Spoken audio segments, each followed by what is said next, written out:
Good morning and welcome to the King's Report this Thursday, August 10th, 2017, 8th year of Chungi, 6th month, 19th day by the heavenly calendar. I'm your host, Chungi Sean Moon, 2nd King of Chenyaguk. Let's first go to our AccuWeather forecast with Tim, the Agent Elder. Tim. Good morning. It's a foggy morning in Chenyaguk. It was actually so foggy that actually on the way here, the traffic I was on the highway had to slow down because the fog was so dense. You couldn't see very far in front of you. So it's foggy on the highway too. Yeah, but then you get under the fog, then it's okay. Mm-hmm. There's a certain elevation though where the fog was quite dense. Was that when you're coming into Matamoros? Yes. Coming over that ridge there. Yes, coming into the Delaware Valley. Yes. Yeah. It's 64 degrees, and it's going to get up to 84 today, and pretty much the same as yesterday. Tomorrow it's going to be in the upper 70s, and tomorrow and the day after. A chance of rain tomorrow afternoon, maybe a thunder shower on Saturday, but then on Sunday it should be partly sunny and a nice weather again. It definitely got hot during the day, didn't it? Yes. Yesterday, but nice and cool in the morning. Yes. Very, very cool. Very high fluctuation. I mean, you're getting like a 20-degree fluctuation. Was it approximately 60 yes. right now? Yes. Yeah. So it is quite a fluctuation. It is quite nippy in the morning, but it does get quite sweltering in the day. No rain in our forecast today? Not today, no. So nice blue, sunny skies. Some clouds. Oh, speaking of sunny skies, the sun has been feeding the lotus flower, and finally yesterday we had the first bloom. So everybody has to check that out today. What a beautiful bloom! I have that on my Facebook, guys. So check out it on Facebook. Yes, the lotus flower has finally bloomed in the Chenyaguk. Absolutely gorgeous picture. Guys, pull up that picture from the Facebook. We'll show everybody the beautiful lotus bloom, at least some pictures of it. And everybody can see the little interesting beehive-like middle, basic seed pod section, which is very interesting if you've never seen it before. It's a very interesting looking element of the lotus flower. Alrighty, let's go to our Rima this day. Oh, there it is. Go ahead, pull that. Look at that. Isn't that gorgeous? Oh my goodness, look at that. Isn't that incredible? That is a Nelumbo. Beautiful, beautiful flower. And usually lotus flowers, of course, associated with Buddhism or Hinduism and meditative traditions. But, you know, the real progenitor of the lotus flower is God. God designed it. Buddhism and Hinduism just use it as a metaphor to explain their theology, but doesn't mean they created it.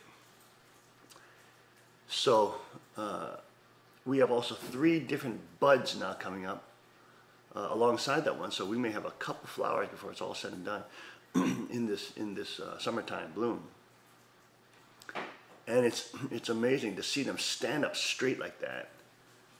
In the wind, you name it, you know, they're actually flourishing, doing amazing. And this is a perennial, so it comes back, it's hardy. It comes back every year. So actually these are the good ones to use for flower presentation. And ikebana, flower presentation and flower arrangement. So we may actually use some of those as they dry up. Actually, the dried lotus seed stalks look really nice and really cool as they dry up. So I'll probably be using that in one of my flower arrangements. And speaking of flower arrangement, yesterday I was talking with the kids who are training, the ninjas who are training with me, and I was telling them, hey, I want to teach you guys like tea ceremony as well, because that's also part of the samurai arts. But these are the elements of the soft arts, okay? There are the harder arts. There are the arts which are very violent. The arts which are dealing with strangulation and crippling, technical strangulation. That's the better expression. Technical strangulation and technical crippling of the human body. And such things as such. Technical laceration arts and technical firing arts. Oh my goodness, so very, very dangerous stuff. But at the same time, your body and your mind cannot always stay in that state. If it does, you're going to drive everybody around you nutbag crazy, plumb loco. And so just like your muscles, like when they flex, you can't just keep them flexed, you have to relax them too. Also part of the decompression arts are things like tea ceremony, things like flower arrangement. It's very masculine and feminine, isn't it? One is really involved with learning how to control the use of force and violence. The other is combining that with the communion with nature, right? Ikebana and the styles of Ikebana that I know are very simple. They're very simple, very zen, very meditative, very, it's in the simplicity that the beauty is found, and it get some pictures of Ikebana, guys. Get some pictures of Ikebana. I-K-E-Bana. And it highlights the beauty of a small pot with the simplicity of even one flower, okay, that represents the season of that particular season. So you'll have Ikebana now in the modern day with the different styles, which are way more embellished and florid. These styles, there's a horizontal based style, there's a vertical style, or there's a very simple style. You can see some of those pictures here where traditional, those are like more florid, right? Those are more lush and things like that. But usually, sometimes they're very, very florid. The ones in the tea ceremony, Ikebana, are even more simple than that. Usually being one flower in a tiny little ceramic pot that celebrates the rustic nature and simplicity in a world that is so filled with chaos and so filled with mind-boggling clutter. Okay, and of course this is part of the samurai arts as well, is to learn how to enjoy the simplistic beauty of nature and also life. Because when we're dealing with arts that are dealing with life and death, it's all also the flip side of that is appreciating how precious life is. You see what I'm saying? You have the power to take life, but you also appreciate the power of life and how precious it is. And that's what defending is all about, right? Defense is about preserving what's valuable, preserving what's human lives, preserving people's lives. It's about, understanding the value of life, right? So in that, we also extend that to enjoying the beauty of the natural surrounding that is given to us, creation, and seeing the handiwork and artistry of God and his beautiful architecture, mathematics, and just composition, beauty in a simple flower, okay, that encapsulates that. And go to a tea ceremony, and the tea ceremony and kind of things that relate to that allow the mind to decompress and rest from the very ergotropic, dynamic, and very dangerous arts of the blade, gun, and or empty hands. Okay, so this is also a very important side of when you're doing martial arts that are based on killing, based on very powerful techniques that are proven in combat. Okay, and because again, one cannot stay flexed all the time. One has to learn how to decompress and relax those spiritual muscles as well. Doesn't mean that you're letting down your guard, but you allow a space to breathe and allow your body to recuperate and your spirit to recuperate. Here is the Japanese tea ceremony that is up on the screen right now. You can see with the furo and the bamboo ladle. This is a modern form where she's actually sitting at a table. She's sitting at a table.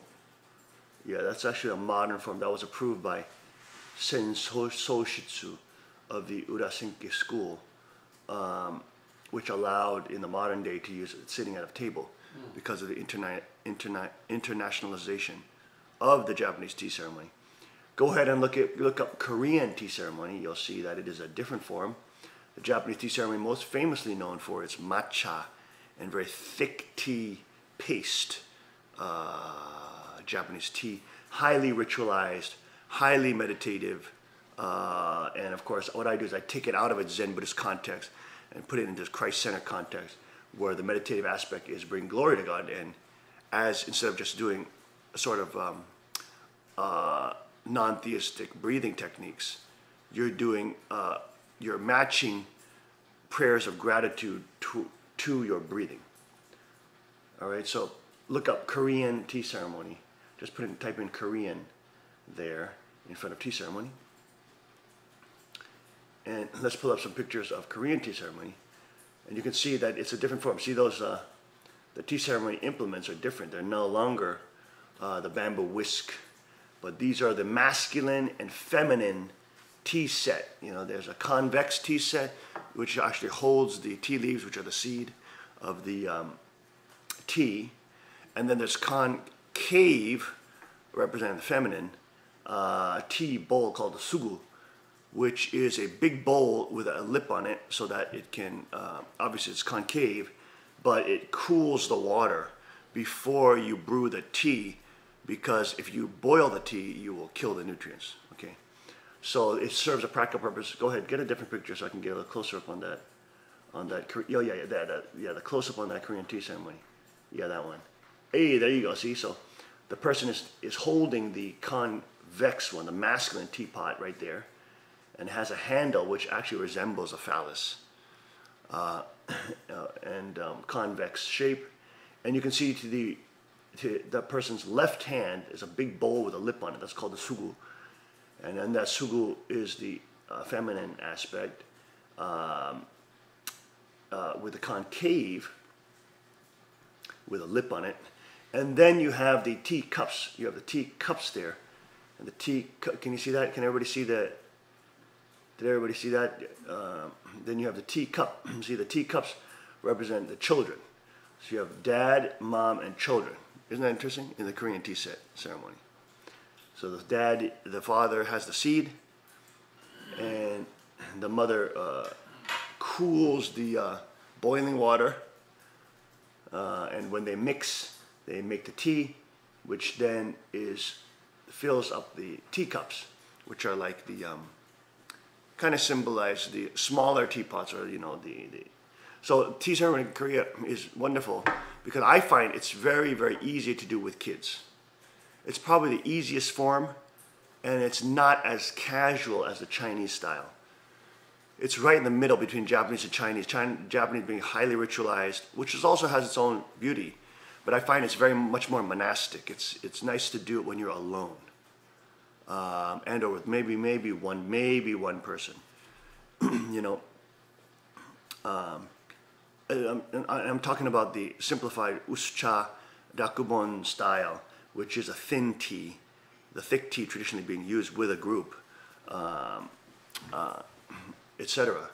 But I find that the Japanese form is highly ritualized. It's the most meditative style. So it's nice to do alone with a very small group.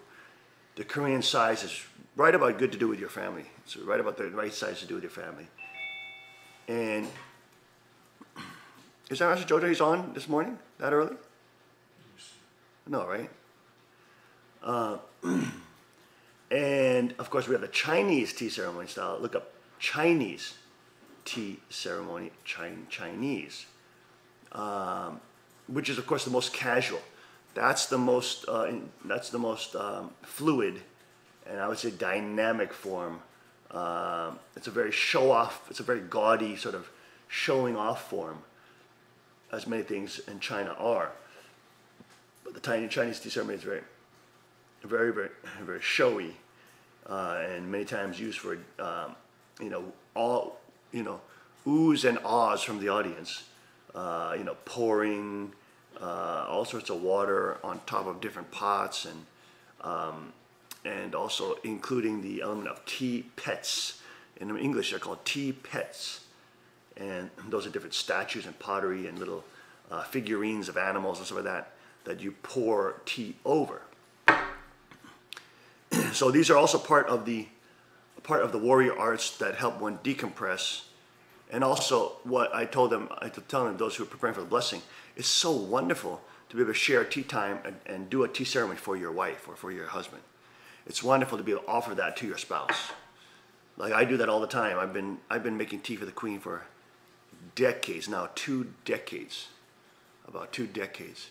I've been giving her wonderful tea ceremonies and giving her wonderful tea. It's not only medicinal, it's not only healing, it's not a part of the healing arts, of medicinal arts, which bone-breaking and dangerous martial arts should know, but it also allows you to bond with the person. And of course, males bond shoulder to shoulder, females bond face to face. So it's very important as a husband to make time where you can bond face to face with your spouse on a pretty, on a day-to-day basis, not just sort of living with each other, but stopping, sitting, looking at each other, facing each other, face to face, bonding, and sharing a wonderful brew of healing, antioxidant-rich tea, which is, if you're drinking green tea, is beautiful for your skin, beautiful for your circulation, high in polyphenols, antioxidants, vitamin C, K, you name it.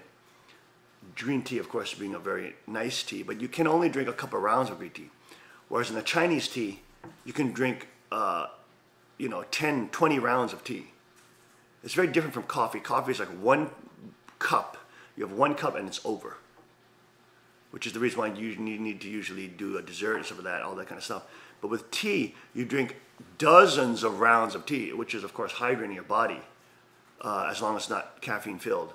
Like pu'er tea is no caffeine, and you're hydrating your body at the time, giving it nutrients, enjoying the flavors, the deep, different flavors. They say there's 5 different flavors that appear in the mouth when you drink a high quality tea, like pungent, tangy, sweet, bitter, and salty. All those flavors are there, and so you're really called to focus on the different transitional shades of the flavor of tea and to offer gratitude for those flavors. So, but you have to focus, which is the reason why it's good for young children. And I got all these kids starting tea drinking when they were 10 years old, maybe 10 years old. It gets young children doing something dangerous, which is handling hot liquid, when they're usually so shaky and they can't control stuff. The tea ceremony, holding the teacup properly, helps them focus their mind, because young kids, of course even older people too, but young kids have a ridiculously short attention span. So the hotness of the tea, the danger of the boil, the danger of the hot tea, makes them focus and not spill, okay? Which then allows them to develop micro body control, or what we call technical body control, which then of course helps them as they have to learn technical training and technical fighting arts, etc. Okay, so it's all connected. Not only do you bond with your family, you bond with your relationships, you bond with people, which is the joy of life. It's the joy and the blessing of life to bond with high quality and honorable people. But you also at the same time can bond with your spouse, bond with your children, develop deepen relationships, notice together as a family or as group. You can notice together the minute and rich details of something simple like a sip of tea. And that then expands your level of awareness so that you can then recognize details of other things that you're missing. Recognize details of other gifts that God is giving you. Okay? And so I was explaining this to the kids yesterday. That I also want to inherit this tradition to them too, so they can share that with their spouse, their children, and have the blessing of that grace with their families. Now, Gideon, I believe it was Gideon, he said, did Father do tea too? And I said, I did it for him. I explained. I did it for Father. Okay, I made the tea next to Father when I was with him. Let's say he was watching a soccer game when our soccer team was playing or whatever. I would sit next to him watching. I was never a big soccer fan, but anyways, I would sit there and I would make a tea ceremony, and then I would offer Father tea, whether it's Korean style or Japanese. I would also do Japanese style for him. So that is now part of our historical Cheongguk culture of Second King serving the King of Kings. Okay, and of course, it's part of our culture because I do it on a daily basis with the Queen, daily basis. I mean, I don't think there's one day in the last 20 years that we passed through without having tea together. You know what I'm saying? So it's a beautiful thing that spouses can do for one another, to serve one another.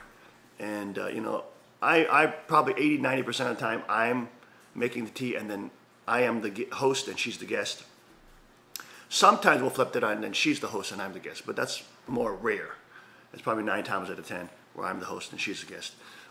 And when it's combined with ikebana, you can even, you know, with a flower arrangement, little beautiful wildflower that you got from the roadside or from your garden that symbolizes the season, and to notice the beauty of creation while you're there. Don't just, you know, how do they say in the English? Stop to smell the roses, you know what I mean? Stop running around so fast sometimes. Stop for 1 second and notice, right?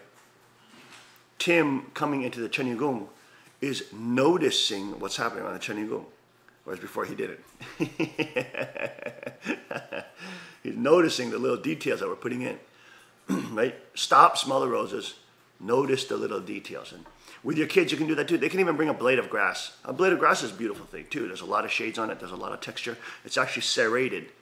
Some blades of grass are serrated. And so when you pull them, there's little barbs on them, as you will know if you actually felt grass very closely and you looked at it. You can even put a blade of grass in there in your little ceramic pot with your tea set and just reflect on the beauty of that simple blade of grass that we walk by and we step on every day. But all of God's creativity is still in there. All of his mathematics, all the Fibonacci equations are still there.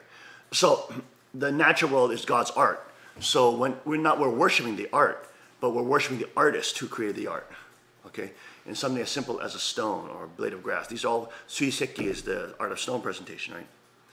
So when the kids were younger, they know Daddy does the rock presentation, the art of rock presentation as well, which everybody is starting to see because Cheongguk, I'm creating rock gardens. But the kids would actually collect stones for me. Of course, the stones they collected were low level because they don't understand the art of rock presentation yet. But they were trying to collect stones because they knew Daddy liked it, right? So that's love too. And then, of course, each stone has its own beauty. Some more idealized, some are more higher level than others. But that incorporates into the tea ceremony, okay? Into that rarefied art form, which is part of the trophic traditions or the tranquility-based traditions, which help in balancing out the very aggressive, violent, you know, even art of the samurai sword, you cut people's heads off. You know, the art of firearms, man, you're shooting people up. You know what I mean? The art of strangulation, crippling, that's Brazilian jiu-jitsu, or even striking, you're pummeling people's faces in. These kind of arts are very well balanced by the tranquility arts, almost the radical opposite with the tranquility arts, which help balance that process out and help those muscles flex and then decompress, flex, relax, flex, relax. So that's very important for people who are training very dangerous combat arts. Okay? Let's get to our Rhema now. And we are in Mark 7:24. From there he arose and went to the region of Tyre and Sidon. And he entered a house and wanted no one to know it. But he could not be hidden. For a woman whose daughter had an unclean spirit heard about him, and she came and fell at his feet. The woman was a Greek, a Syro-Phoenician by birth. She kept asking him to cast the demon out of her daughter. But Jesus said to her, let the children be filled first, for it is not good to take the children's bread and throw it to little dogs. And she answered and said to him, yes, Lord. Yet even the little dogs under the table eat from the children's crumbs. Then he said to her, for this saying, go your way. The demon has gone out of your daughter. And when she came to her house, she found the demon had gone out, and her daughter lying in the bed. Amen, Aju. Now this is very important, because we have to understand that when you deny God, when you reject God, the Holy Spirit leaves you. God's Spirit, protection, and Spirit will leave you. And as God's Spirit leaves you and you're not filled with the Spirit, you're now an empty vessel, which then can be filled with other unclean spirits. You can be filled with a demonic woman spirit and then think you're all of a sudden gender confused and think you're a woman. This is what's happening to the transgender thing. You can be filled with a man spirit and think you're a man, right? This is happening, of course, to people who are denying Christ, and of course are denying God's calling for you to either be a man or a woman, male or female. You don't have a choice there. It's about you accepting reality, accepting what God has made you to be. And of course, all this gender dysphoria. Is the music on now? Something is fuzzing like crazy. Okay. Is you can have unclean spirits. Let's come from this side. Unclean spirits enter you. You can have different spirits of possession, different spirits of aggression, different spirits of depression, different spirits of poverty, different spirits of self-worship, and the opposite of that, self-loathing. But still, remember, self-loathing is also centered on yourself. So it's a very selfish activity. Isn't that interesting? People don't know that.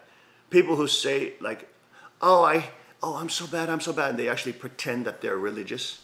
Like, I'm understanding how bad I am. Oh, I'm so bad. The Japanese do this a lot, right? I'm so bad, I'm so bad, I'm so bad. But guess what? That's, again, another form of self-worship. It's just another form of self-centeredness. You're still centered on yourself, talking about you all day long, saying, I'm bad, I'm bad, I'm bad. I'm pretending, and you're pretending to be religious. And that's where self-righteousness comes from. Look how high level I am because I can beat myself up all day long. Look how reflective I am because I recognize how bad I am every day. Yes, you have to recognize that you're full of sin. But you have to understand the flip side of that. You've been freed from that sin by the grace of God and by Christ's sacrifice. You're not supposed to dwell on yourself continuously like a Pharisee. You're supposed to dwell on the love of God that has saved you from your sin. That makes sense? People do not understand this in the Asian world. They think that if you hyper-focus on all your flaws, that you are more religious or that you're holier, which is a Pharisaic thing. The person of God understands that we have sin, but is freed from that sin. No longer a slave to that sin, meaning that that sin doesn't have power over them, doesn't rule over them. Christ reigns, Christ rules, and our focus daily, moment to moment, ideally, is on Christ, His love, His grace for us that has freed us from sin. And now we have power. And from that authority and power of Christ, we then change the world. We then become Peace Militia. We become those who become guardians of our community, guardians of the world, those who fulfill God's commandments, the most important being love God with all your heart, mind, strength, and spirit, and love your neighbor as yourself. You become a guardian for your nation that God gave you by grace. You become a guardian of Chaniyu, the kingdom of God. You become a guardian of gratefulness towards the Creator who gave you all these things. You become a guardian of your neighbor. Peace Believe People militia training is not only about Brazilian Jiu-Jitsu, or it's not only about martial arts and becoming badass. It's not only about, improving your level. That's self-centeredness. Peace Believe People militia is about becoming a guardian for the universe, a guardian for humanity, a guardian for your neighbor, a guardian for your community, a guardian for God's blessings. You're becoming basically a superhero, becoming a guardian of the universe that God has given for us to steward and guard.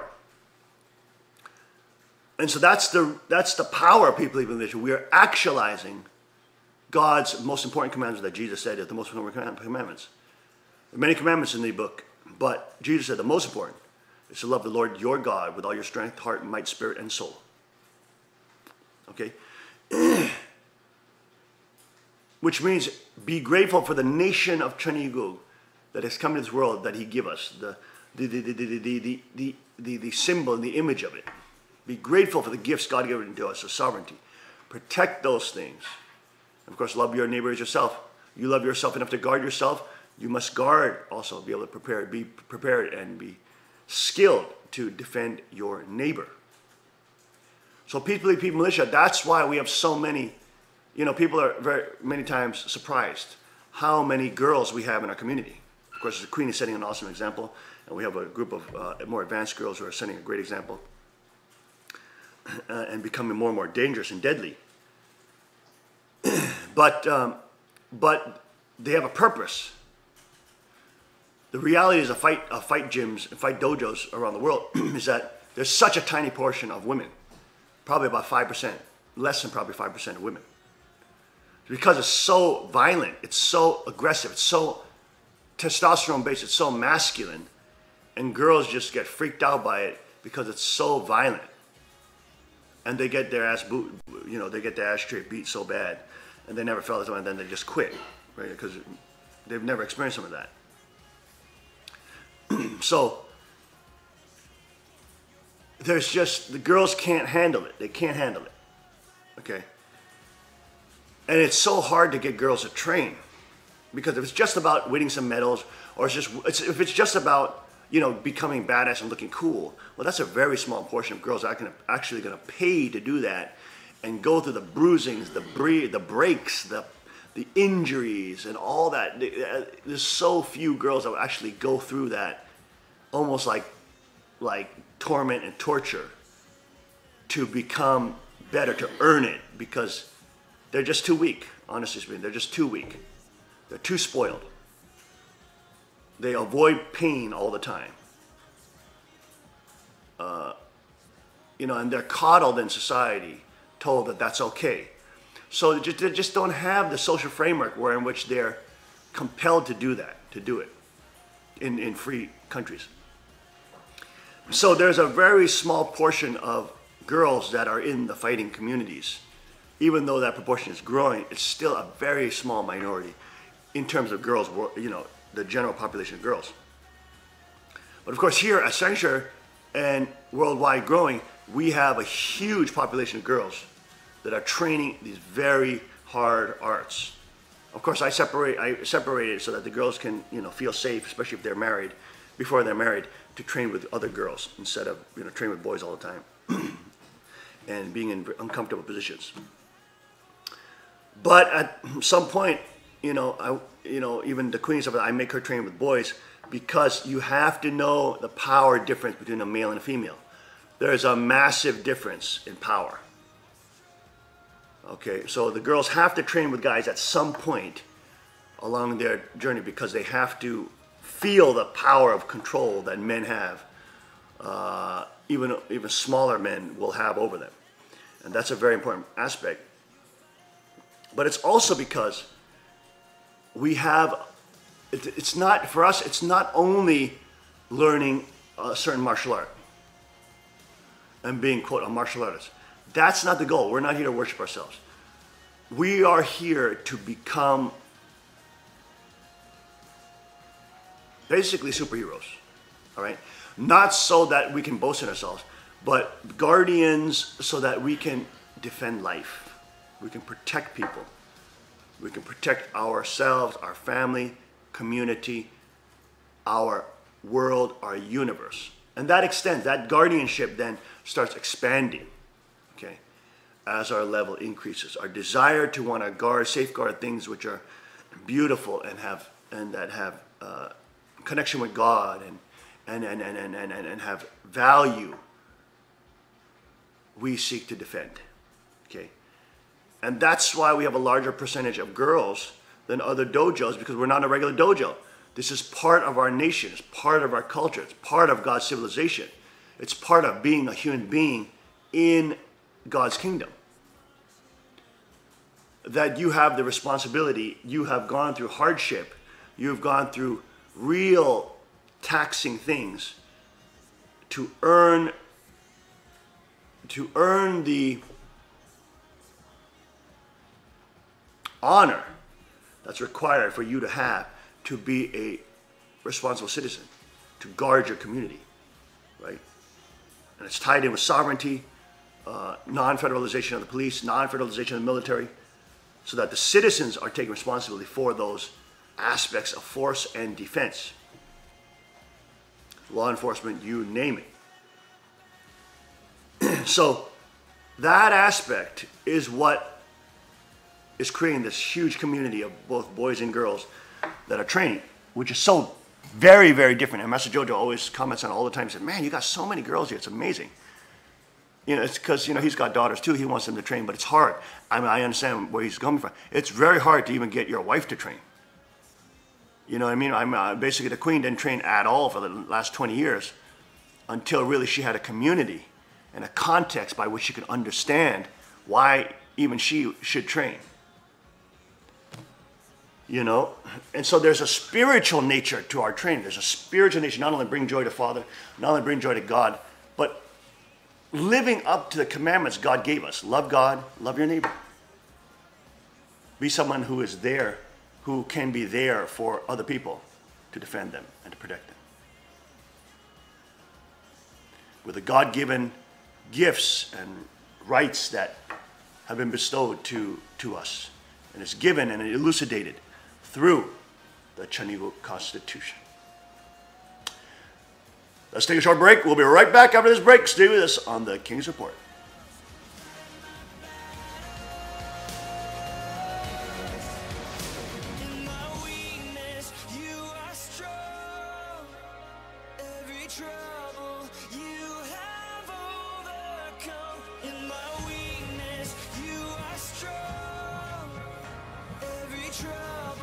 Car Arms, Magnum Research, and Auto Ordnance. The Car Firearms Group. With a diverse product line that blends American craftsmanship with cutting-edge technology. It's no secret why gun enthusiasts choose Car Firearms Group. From the Desert Eagle and Baby Desert Eagle made famous by Hollywood. The history of the 1911 and the Tommy gun. To the best in compact concealed carry. Car Firearms Group is not only the first name in personal defense, it's a name that has earned the respect of gun enthusiasts around the world. Concealment, innovative technology, value, accuracy, and history. Car Firearms Group. Made in the USA. Visit car.com today.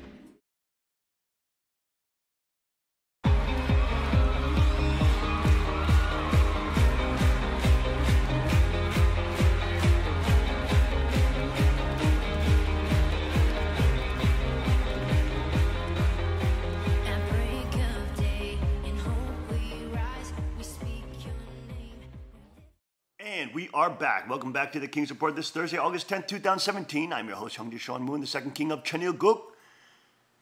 And we are now moving to our headline news for the day, for today, August 10th, 2017. We will be joined on the top of the third hour with Master Jojo Guarin, our Brazilian Jiu-Jitsu my instructor here in America, my main instructor. Of course, I train also with Gary Tonin, as Master Jojo knows. But of course, Master Jojo is my main instructor here. Very super high level. What a phenomenal human being, phenomenal man, father, instructor, practitioner of the deadly arts. And so he will be joining us on the third hour today to discuss all manner of things. I hope we can get into BJJ, and I hope we can get into fighting. I hope we can get into culture of fighting. Maybe some of the politics of fighting. Hey, that's interesting. Let's get into some of the politics between the dojos and stuff like that. And maybe we can get his take on some of the politics of the world and the different ongoings of the world. Top news. Oh, man. My body is creaking and cracking from yesterday's training. Top news from DrudgeReport.com. U.S. Embassy employees in Cuba possibly subject to acoustic attack. The U.S. believes several State Department employees at the U.S. Embassy in Havana were subject to an acoustic attack using sonic devices that left at least 2 with such serious health problems they needed to be brought back to the U.S. for treatment. Several senior State Department officials told CNN. One official said the employees could have suffered permanent hearing loss as a result. The employees affected were not at the same place at the same time, but suffered a variety of physical symptoms since late 2016, which resembled concussions. The State Department raised the incidents with the Cuban government over the course of several months and sent medical personnel to Havana, but have not been able to determine exactly what has happened. It can be quite serious, one official told CNN. We have worked with the Cubans to try and find out what's going on. They insist they don't know, but it's been very worrying and very troublesome. The FBI is now looking into the matter, the official said. It's very strange, one official said. State Department spokeswoman Heather Nauert on Wednesday said that some U.S. government personnel were working at the U.S. Embassy in Havana, Cuba, on official duty reported some incidents that were causing physical symptoms. But she could not elaborate on the nature or cause of the incidents. Because there are a variety of symptoms, there could be a variety of sources, one U.S. official said. That is why we are being very careful here with what we say. There's a lot we still do not know. For years, U.S. diplomats in Havana complained they suffered harassment from the Cuban officials and frequently had their homes and cars broken into. But diplomats said that after the U.S. and Cuba restored full diplomatic ties in 2015 under Obama with communist governments, the campaign of harassment stopped. That would be of no surprise because he was a communist. Some of those affected chose to return to the U.S., said Nauert, prompting the administration to expel 2 Cuban diplomats from the embassy in Washington in May. The Cuban government has a responsibility and obligation under the Geneva Convention to protect our diplomats, Nauert said. So that is part of the reason why this is such a major concern of ours. We felt we needed to respond to the Cubans and remind them of their responsibility under the Vienna Convention, one of the officials said. The officials were not declared persona non grata and may be allowed to return back to the United States if the matter is resolved.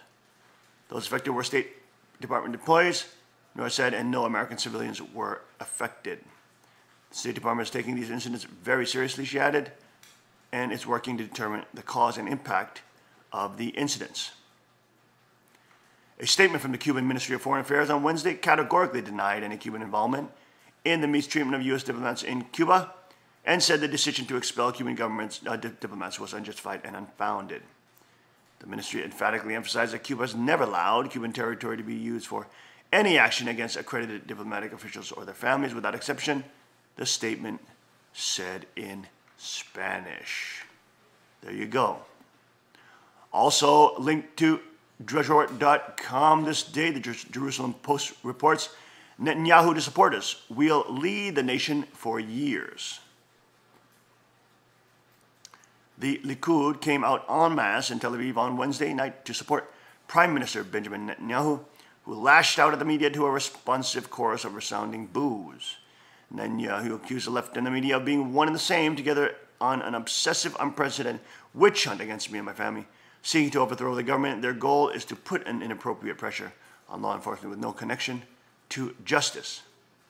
The Prime Minister called the media the thought police. God forbid if you think differently from them, he quipped. Netanyahu also pointed out to the adoring crowd how the fake news media repeated that if we don't withdraw from territories in our homeland, Israel will be isolated and weak and abandoned. Remember their cries, isolation, isolation, isolation? The crowd showed its own distaste for the members of the press, confronting them with some of them shouts, while others held signs describing the media with obscenities. And this, of course, is part of the Trump revolution, to call out the media that is funded by George Soros and funded by leftist radicals who seek, and executives, media executives, who seek to split up nations and to hand them over to globalism, hand them over to world government, hand them over to political Satanism, so that they can consolidate power and stand and rule and reign over those nation states and take control of everything, including the assets, etc. Basically using human beings as a cash crop for tax farming. This is the system that's being used all over the world by some of the biggest donors to government, such as George Soros. Soros, of course, connected in other news, in breaking news, confirmed by Israeli intelligence that George Soros is in direct communication with General McMaster, receiving daily briefings from McMaster, okay? Which of course now have been exposed. He is the mole inside the Trump administration. He is the one that is participating in subterfuge and treason. He is the one that is going and selling out the president and reporting to his boss, basically, George Soros, who is one of the most criminal arch enemies to freedom and sovereignty worldwide, literally a Nazi collaborator from the age of 14 to 18, where he helped round up thousands of his own Jewish people to help the Nazis murder them. He's a traitor to his own people. He's a traitor to his own Jewish people. He's a traitor to the nation of Israel. He's a traitor to anybody who has decency, anybody who seeks freedom, who seeks responsibility, who seeks God. George Soros is a criminal crime boss that literally has imploded over 100 different nations' economies, taking control of the money supply, literally being branch of the Rothschilds banking cartel. One of the head directors there. So a total wicked, literal, living Emperor Palpatine, disgusting, despicable, white supremacist, racist Nazi collaborator who the left adores as their main top funder, and who the Rhino Republicans now are being exposed, like Paul Ryan, etc. You name it. McMaster working for a George Soros-funded NGO organization, and now confirmed by Israeli intelligence, McMaster having daily conversations and email communication reports with George Soros himself, reporting directly to the boss. Unbelievable, unprecedented. The amount of treason, sedition, and subterfuge within and under Trump to delegitimize a duly elected president, and it's a clear and present danger to this republic. McMaster is the traitor. And of course, he is, trying to sway General Mattis and Kelly so that it becomes a general team and their, quote, in-group buddies and their, quote, military buddies, trying to isolate the president, trying to cut off any forms of communication and or information that doesn't come through them to the president, not allowing the president to even watch DrudgeReport.com, Breitbart, Daily Caller, InfoWars, you name it, and being isolated to Fox News, which is on purpose and by design, becoming more Rhino Republican, supporting Obamacare, supporting, Senator McCain, calling him a hero, all this kind of stuff. The only people who are honest on Fox News is Sean Hannity and Judge Jeanine and Judge Napolitano. That's about it. And Tucker Carlson. All the other shows are rhinos, essentially. And the nature of Fox News is shifting radically towards the Rhino Republican sellout prostitutes with the left in a two-party duopoly funded by George Soros and Rothschild banking cartel.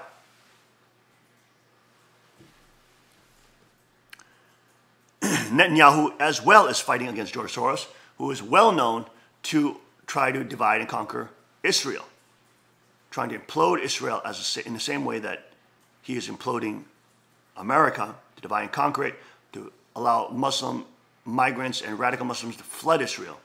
Because in the end, he's the one who rounded up Jews to kill them with the Nazis, even though he's a Jew. He's a self-loathing, self-suicidal, anti-Semitic, hateful, vengeful, evil demon that is roaming around this earth in business suits, imploding entire economies. This guy is tremendously powerful, do you understand? Because he is able to control the money supplies of nation states with the World Bank, IMF, and Rothschild banking cartels. And he, quote, calls himself a philanthropist when he is a main funder of radical leftist ideology, radical communism, radical socialism, radicalized political Satanism.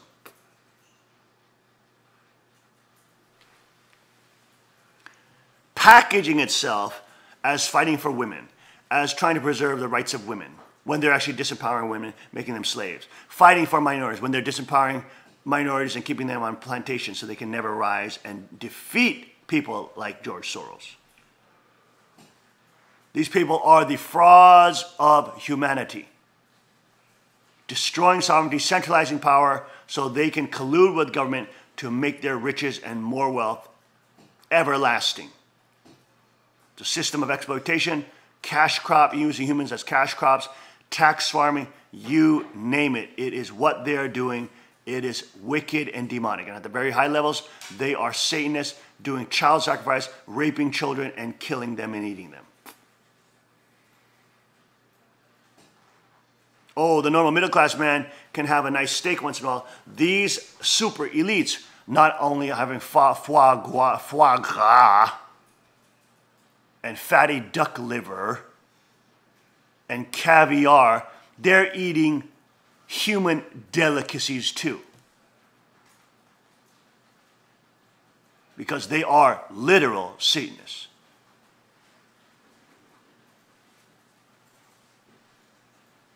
Absolutely demonic. And of course, as Netanyahu is working very closely with Trump and having a great relationship with Trump, they want to break that up with anybody who's trying to work with Trump and trying to create a good relationship with Trump to spread sovereignty and to protect Judeo-Christian values and ethics. No, they want to go in and ramble all that up, allying with the most radical forms of radical Islam and Orthodox Islam, Saudi Arabia, Wahhabi-backed. Some of the most dangerous pedophiles on the planet that fund ISIS and terror groups around the world. Allying with them, seeking their friendship, working with them as friends to bring down nation states and make free peoples and sovereign people who own guns in America bow and bend their knees and get on their knees and grovel before them as they're about to rape and ravage this country. That's why they hate America so much, because we are the last bastion of freedom on this planet that has gun ownership for the normal citizen, that have the power of force to fight back against a wicked and decrepit and Satanist, political Satanist federal government that is trying to kill and destroy a duly elected president of the United States, Donald J. Trump, number 45. We are in perilous times, folks. We'll be back after the short break with more breaking news, shocking news, right after this. Stay with us.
are back. Welcome back to the News Board this Thursday, August 10th, 2017.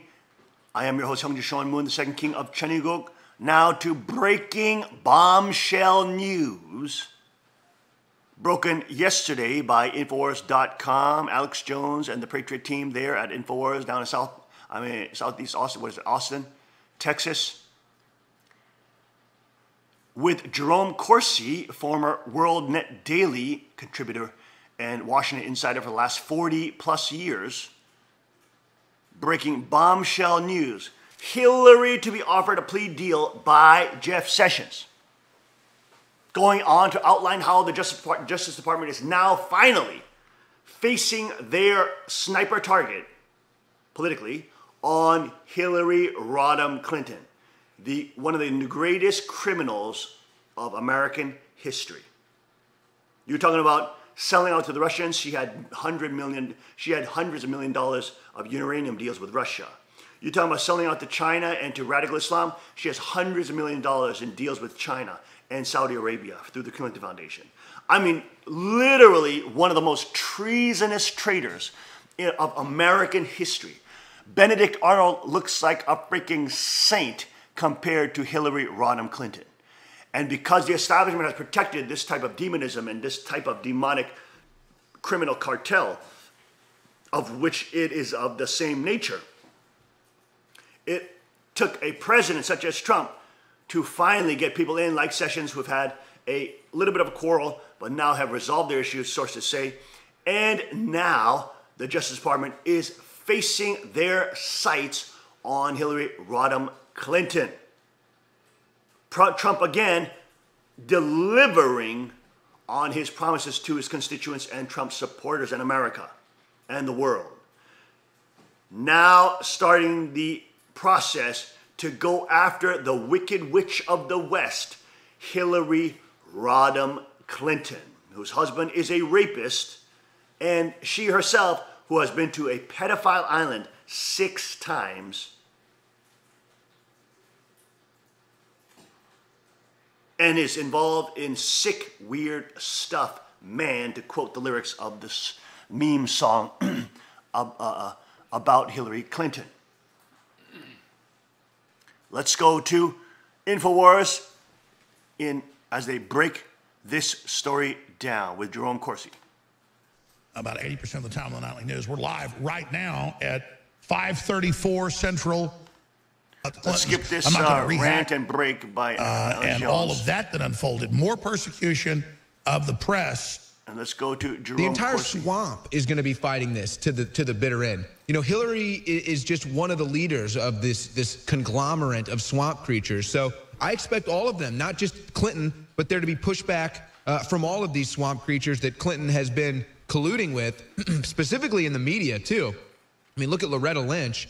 And then you had also noted here, Klein told Infowars.com that all of former FBI Director James Comey's files on the Clinton email investigation have been transferred from the FBI's headquarters in the J. Edgar Hoover building in Washington to the Justice Department offices.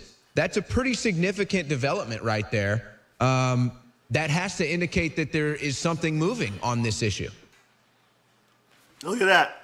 Ed Klein, who is an insider who also wrote about Hillary Rodham Clinton in 2005, told Infowars.com that all of former FBI Director James Comey's files on the Clinton email investigation have been transferred from the FBI's headquarters in the J. Edgar Hoover building in Washington to the Justice Department offices. So now it's been given to the Justice Department under Sessions, who is now setting their sights on Hillary Rodham, criminal Clinton. Dr. Corsi? Well, thank you. I talked to Ed Klein at length today, and I've known Ed Klein since about 2005 when he did his first book on Hillary Clinton. And he's never been reversed. He's a very respected person. He's never told me anything that wasn't true. I mean, it's really remarkable. I have great confidence in Ed Klein, and he is very careful about his interviews and what he says. And that's a lot to say, because we all make mistakes when you're doing a lot of news. You try, but I mean, you're right. He's got a really good record.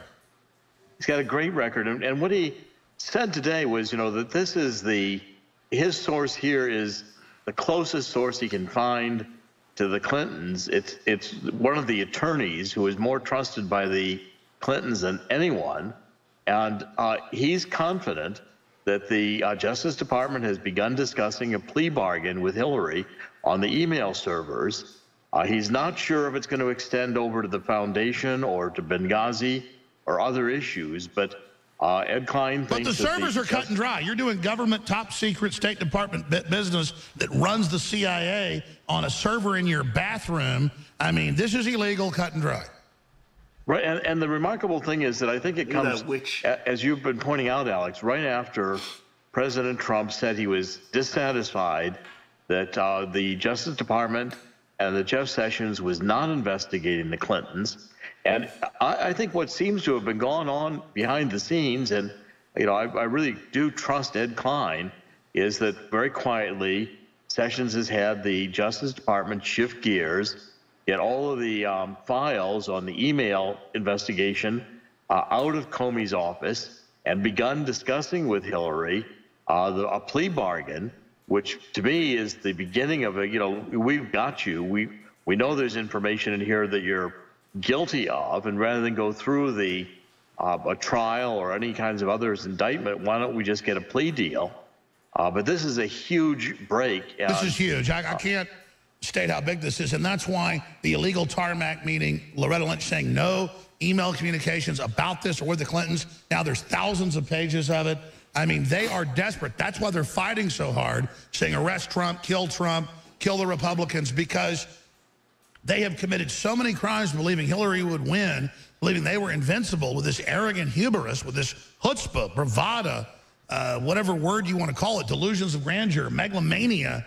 I mean, that's why this is so dangerous and explosive, is because they've gone so far and done so much. The sky's the limit. This is amazing. And, it can, what Ed Klein told me today, and we talked for, about 40 minutes. It conforms with information I'm getting hearing both in Washington and in New York.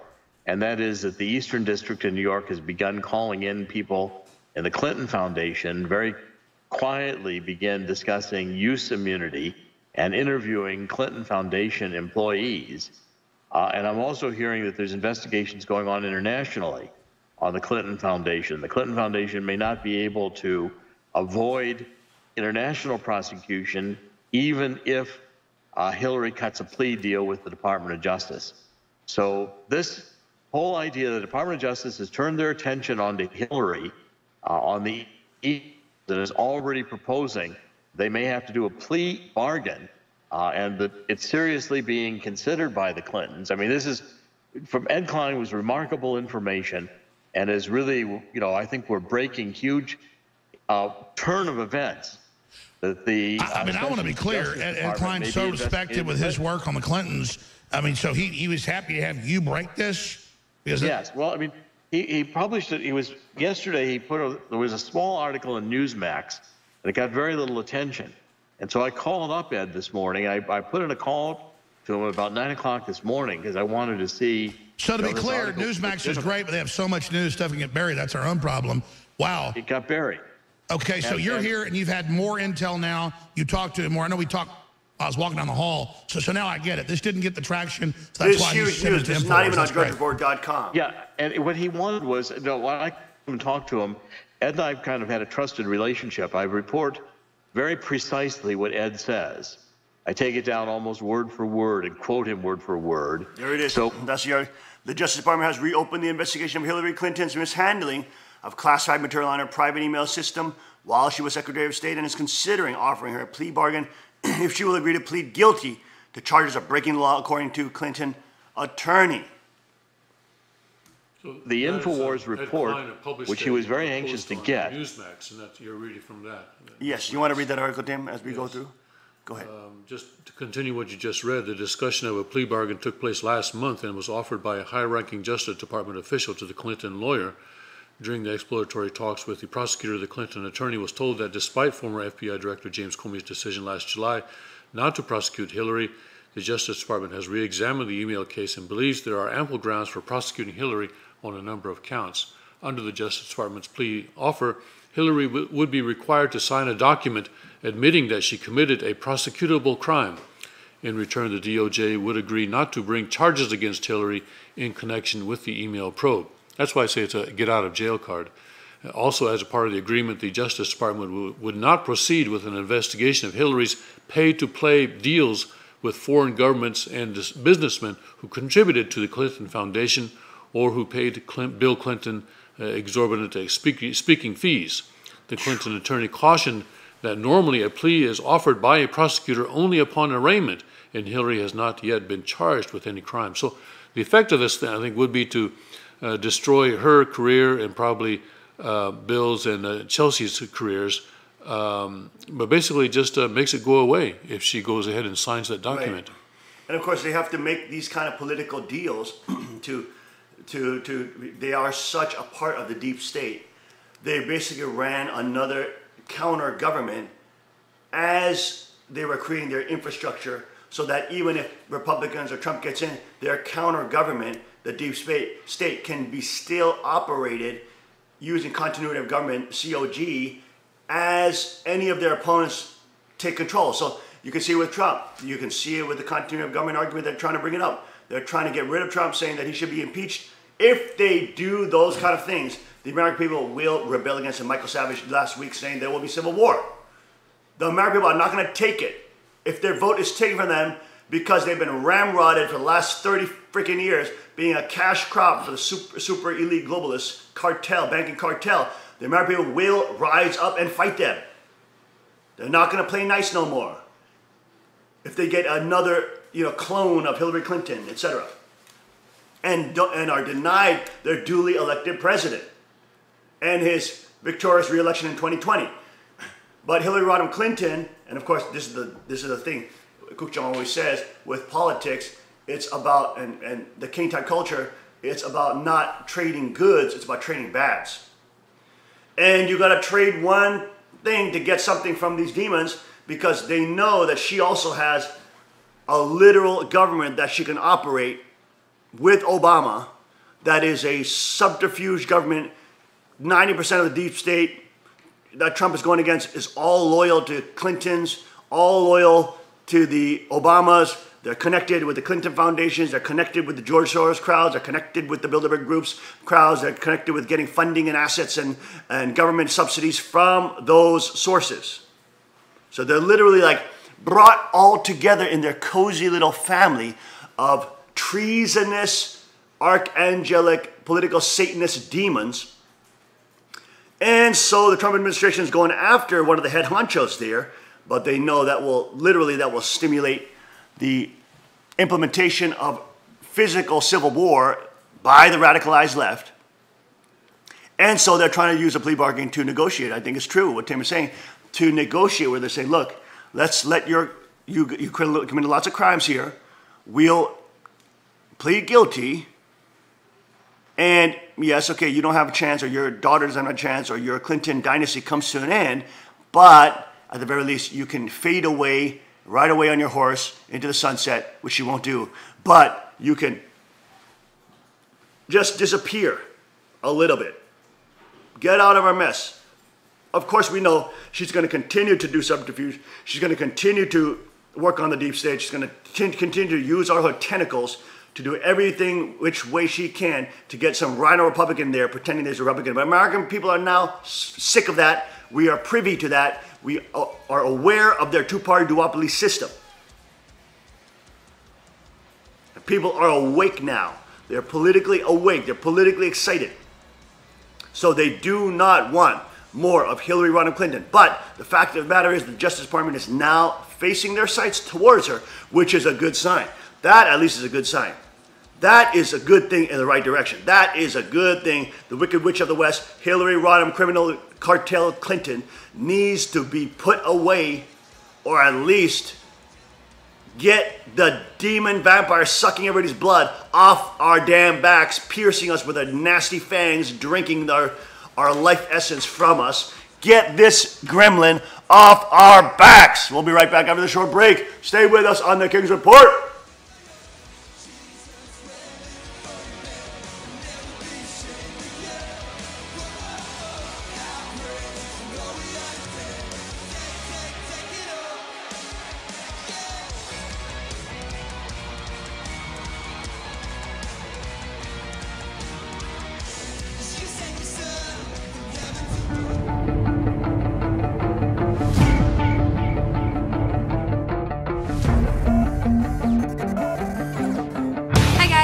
down here at the range today. I just learned a new technique from the father of the .44 Magnum, Elmer Keith, which is called shooting out of the notch, which allows you to make really long distance shots and still have an extremely precise sight picture. So I brought my CW9 car down, and with this little gun, we're gonna shoot this little munchkin at 200 yards up in the hills, applying this technique, and hopefully we'll make the shot.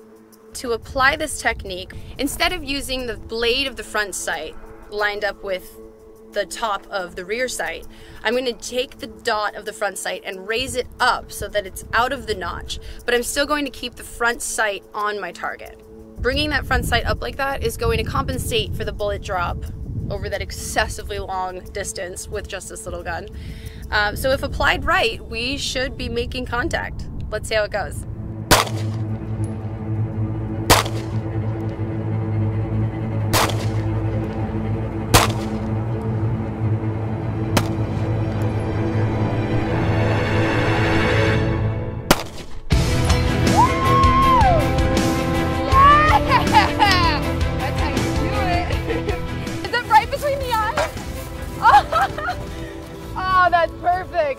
I saw this shot, so I'm a little bit out of breath because you gotta run to make sure that is what I thought it was, and it was. So while making this shot, from that distance with these white dot sights, it literally would cover the entire target. You couldn't see what you were shooting. So using the Elmer Keith technique, you were able to raise it out of the back notch. I can't breathe. Out of the back notch, allowing you to keep your accuracy, aim, and also still see the target, which is key because it was a hard shot, not gonna lie. But yeah, it went great, and Elmer knows what he's talking about.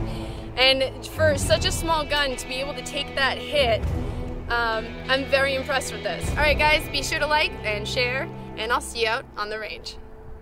That was awesome. Hey, can I try that one? Yeah, let's do it with the 380. Does everybody have eyes and ears?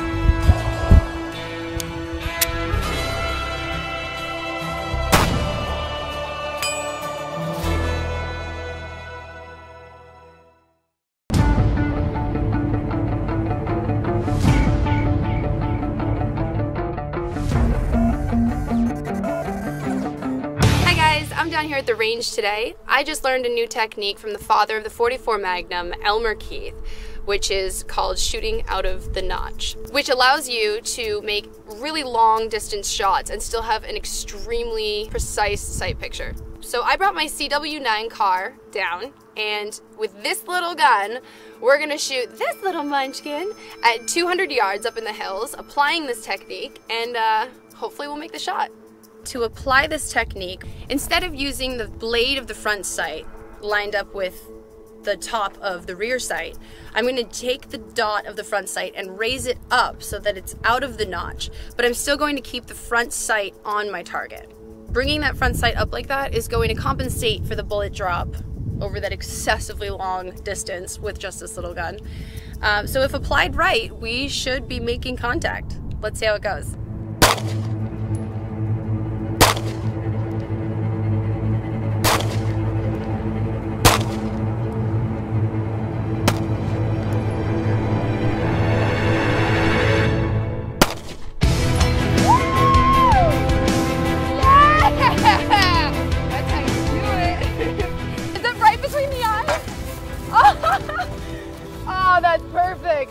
I saw this shot, so I'm a little bit out of breath because you gotta run to make sure that is what I thought it was, and it was. So while making this shot, from that distance with these white dot sights, it literally would cover the entire target. You couldn't see what you were shooting. So using the Elmer Keith technique, you were able to raise it out of the back notch. I can't breathe. Out of the back notch, allowing you to keep your accuracy, aim, and also still see the target, which is key because it was a hard shot, not gonna lie. But yeah, it went great, and Elmer knows what he's talking about. And for such a small gun to be able to take that hit, I'm very impressed with this. All right, guys, be sure to like and share, and I'll see you out on the range. That was awesome. Hey, can I try that one? Yeah, let's do it with the 380. Does everybody have eyes and ears?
And we are back. Welcome back to the King's Board this Thursday, August 10th, 2017.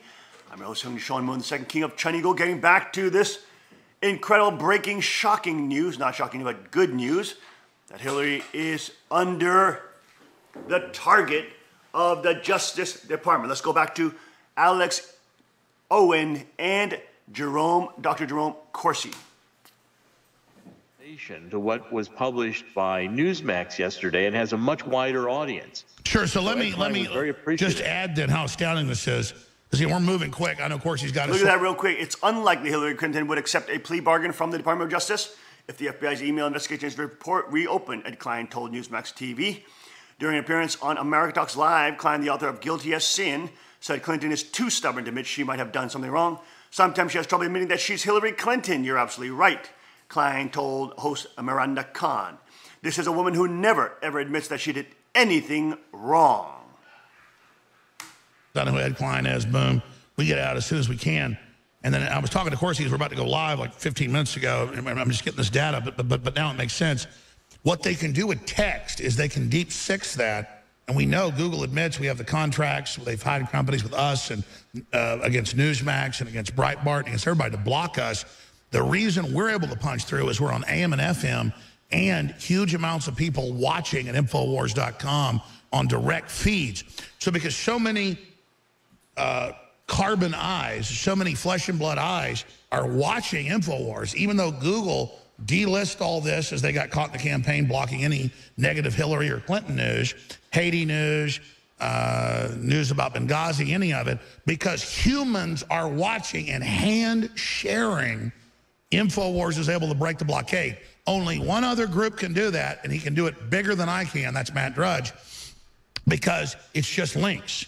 And so it's not even cyberspace. You got to understand, it's visual links to cyberspace, but it's a human interface of only your eyes. He's not posting it. He's not sending it out. Let me explain this. So the AI and the algorithms can't watch and block what you're physically doing. And so in live time, you're sharing the links, you're clicking. A lot of it's even their own propaganda, but he'll put their propaganda next to stuff that shows how it's a fraud, creating this organic college almost forum. You see how magic that is? Well, and actually, that's an amazing paradigm that you just took me down here, because we just had all these pictures come out about the Google tech staff that is behind these algorithms trying to censor quote-unquote fake news. A lot of them claim to be transgendered, be half man, half male. A lot of these people, these are the Hillary Clinton supporters. And we don't hate them like the woman putting bleach in their eyes or people cutting their arms and legs off. Do it. I'm not paying for it. But here's the key that you just tapped into, Alex.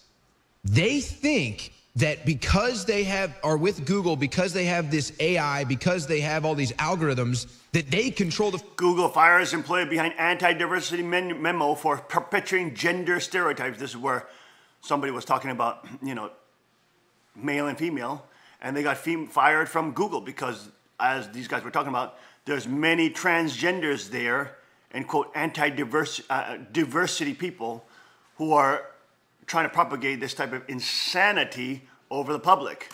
Now, they really think that they have That's the young man who was fired. Human intelligence. They really think that they have destroyed.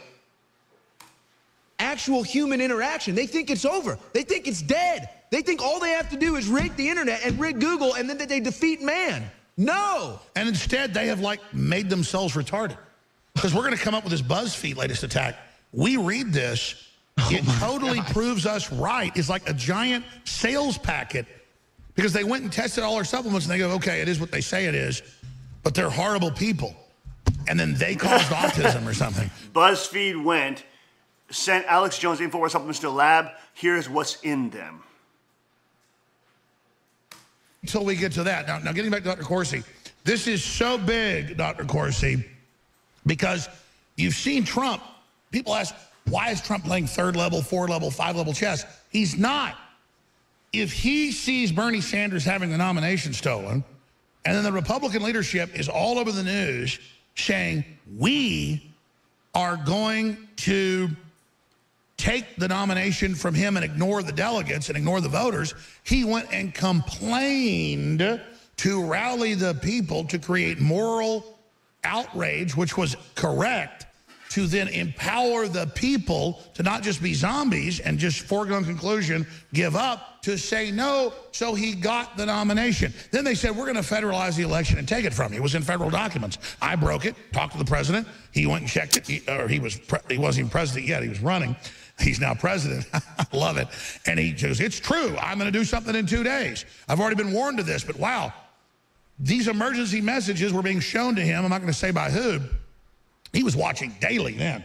But the point was, he went, he said, you're not going to steal this when I'm seated January 6th. You're not going to take the super delegates. You're not going to take the faithless electors. He fought it. They had to back off. Sanders didn't. He lost. So again, we had a radical libertarian. They had their radical communists. People were grasping for anything radical to get them out of this. But the patriots were actually measured, focused. We got the guy. Now we're in a total war. They're panicking. They know their whole system's coming to an end. All the trillions of dollars couldn't deliver their globalist system. So now they need to show that they're still valid, show they're still pertinent, show they're still in the game to destroy us. And it doesn't matter. We're already light years ahead of them. And by the time they get to where we're at, we're already, 20 light years away. That's what's so epic about this. The devil's behind us now. We did it. He was in front of us before. We used the archetype. We catapulted around. And that's why they're so scared, because we're now warping and they're not even knowing our trajectory. And that's what's so amazing about this. And then Trump bitches. He goes, I've done something wrong. She's on the Russian payroll with the uranium and hundreds of millions from banks and the Chinese and missile secrets. And he calls him in and he goes, I don't even know any Russians. I don't care what you say. I'm not backing down. I'm not going away. And they don't know what to do because they know they try to impeach him. He's going to take that as the biggest reality TV show in the world and march in with his evidence and spew Hillary and the missile secrets and the pedophile rings and the kidnapping little kids in Haiti. And they know, so all they can do is kill him, but then they know the intelligence agencies are already awake because they're trying to turn us over to Islam and bankrupt the economy, which even the mercenaries in our government aren't going to accept. And they're just game over, man. Game over. That's right. It's game over. What do you mean they cut the power? They're animals. They're not supposed to. We're not the animals. We're the people. We built all this with you assholes like Madeleine Albright and Hillary and all the rest of you up there thinking we were asleep. You woke us up. You opened the bottle. And ain't I Dream a Genie came out of the bottle, baby. It's 1776 in George Washington's spirit. We're going to rip your arms out of your sockets politically. We're ready for war. We love it. And we're winning. So accept it and get ready for it. You want to bang heads? We're going to do it. And it's you that's going to have your shattered skull politically at the end of the day. So I'm ranting, but Corsi, recap this, your article, Infowars.com, magnifying the huge news at Newsmax that got blocked. This is incredible, and it fits in with everything else that's happening. So what do you say? What do you think from your sources in D.C. and in New York and New Jersey you've been talking to about what this constellation, this combination of information means with all this coming out, with Trump moving, with Sessions them back together, but with us learning now about the FBI raid that was break it all down for us. Well, I think basically you've got now that Hillary's been talked to, and Ed Klein very reliable. I really trust what Ed Klein. I talked to him extensively today, questioned him closely. The article, word for word, says exactly what Ed Klein says, and that is that, you know. So we're not just getting Newsmax; we're getting the latest data dump raw. That's right. This was this afternoon. I just wrote this up this afternoon. Ed called me as soon as he got out of some meetings. Was one of the first calls he made to confirm this, and it's clear to me that Ed is right, that the Justice Department has begun to move on Hillary Clinton on the emails. They're already looking. They've taken the files from Comey's office in the J. Edgar Hoover building, the FBI, brought them to the Justice Department. They're beginning to discuss the possibility of a plea deal with Hillary Clinton's lawyers on the email server. And that's why Trump got so pissed 3 weeks ago. He knew raids were happening on fake info while still nothing's been done. That was the Rubicon. He's like, they're publicly guilty with all this illegal crap, cut and dry, admitted, and you're like raiding my former campaign head. We now know why he was so pissed. Right, and also I think it's going to combine, I've got a story ready for tomorrow morning on the Sheriff Arpaio story, because we're also, I think, leading there, because Trump was not until we started publishing that we said that story where Where's Trump, the Drudge did pick up, that we had yesterday. It was on Drudge all day yesterday, with Sheriff Arpaio saying, where's Trump? Trump is now aware he was being blocked. The information was not being provided. Drudge is like the bat beam for Batman. Right, and the judge, you know, here you've got Drudge taking an InfoWars story on Sheriff Arpaio, making it aware to Trump that within the Justice Department there were still holdovers from the Obama administration that are prosecuting Sheriff Arpaio under the wrong statute, denying him a trial by jury, and put it in. And no, just an Obamanoid hemorrhoid just did this. And that immediately gets Donald Trump's interest and attention. And the story we have tomorrow, I'm going to have a series of stories. I'm planning some for next week as well. I think we're going to be able to see the reversal of the Justice Department's entire approach to Sheriff Arpaio, and we will. Well, I mean, talk about a signal. Well. And again, people say, "Oh, okay, Arpaio, 85, fought for us, throw him away." He fought hard. He did the laws. He was a patriot. I mean, half his force is Hispanic. He's not anti-Hispanic. He's anti-crime. Mexico arrests you if you're there illegal. But the point is, if Trump doesn't even know it's happened to Arpaio, who he's been friends with for years, it shows how he's blacked out. It's a window in the intel. He's being insulated. He's being insulated from the news, and this is one of the things we've got to be concerned about with, General Kelly and with General McMaster's and the others in this silent coup preventing Trump. He's going to need to get channels through InfoWars, through Drudge, through these stories that we're making. Which, by the way, he's very hungry for. I can say that he'll say, give me all that, send it here, and then it doesn't go through the email, it doesn't go through the phone. They are using the NSA to misdirect it, and I'm not supposed to get into that, but they already know. So I don't know why we don't say it. Because, I mean, the enemy is listening to everything we do. I don't know why we don't just go ahead. I'm not going to tell everybody the stuff I know because I've been told not to, but it's not just from Roger, but Roger's hopping up and down about it. I mean, it's amazing. Trump is so isolated. And you say, well, fire everybody. What when 90% of who you got are traitors? What do you do? I mean, it's crazy. You shut down the White House for renovations to make sure the place isn't bugged to high heaven. And you go to New Jersey. That's what happened. Yeah, and look, what we're seeing now is that when Trump... Which is where you are. You're in New Jersey right now. Right now I'm in New Jersey, yes. When Trump gets the information, he was in New York yesterday, and that's when I began to pick up the information that I had a very serious lunch yesterday. I was briefed on the Eastern District beginning to interview Clinton Foundation employees under use immunity, with some very top names being mentioned in the Clinton Foundation that are being called forth. And then I saw Ed Klein's article and spoke to Ed Klein today.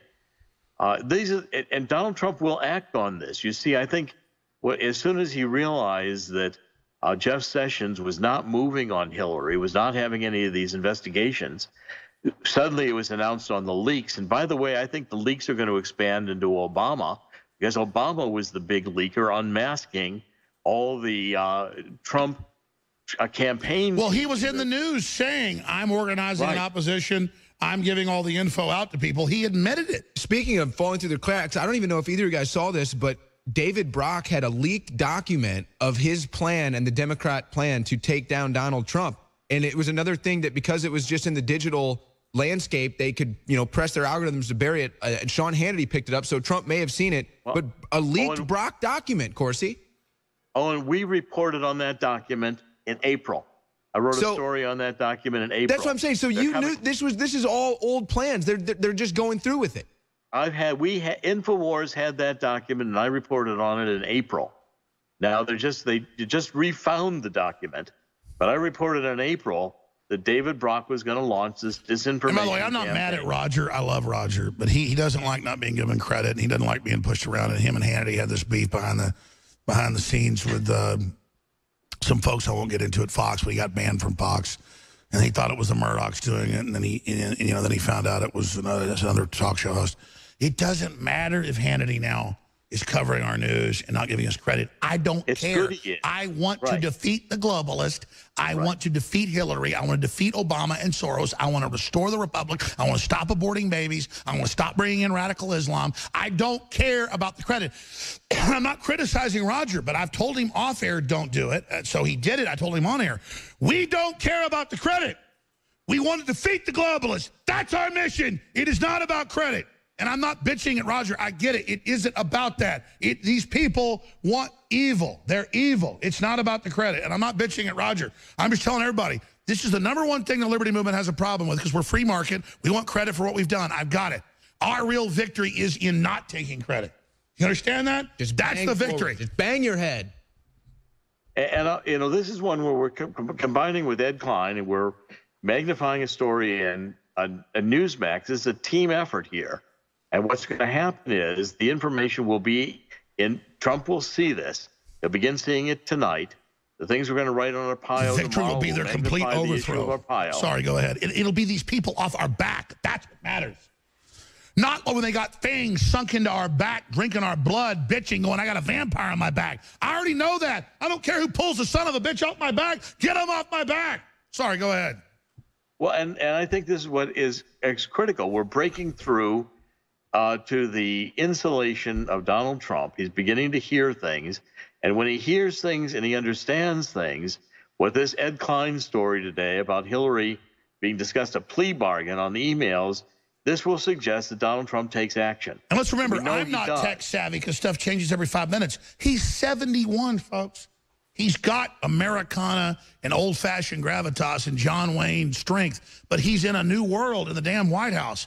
So everybody's bitching. Instead of bitching about what he didn't get done, look at what he has gotten done. And his opposition on tax cuts and Obamacare, they leaked these transcripts where he's battling for getting rid of Obamacare and battling to build the wall and battling for Mexico to pay its share. It's like, oh, look, he's fighting to get this done. He sounds weak when he's begging the Mexican president. He's begging to get stuff done. He's begging for you. He's begging for me. And then they bitch that he's real and go, look, he's real. He's bad. He isn't scripted. What the hell are you asking for? I thought we didn't want scripted. I thought we wanted real. God gave us what we wanted.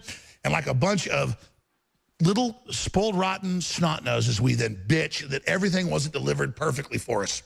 Well, there's the famous Trump wrestling meme, and then he tweets it out and CNN gets fully triggered.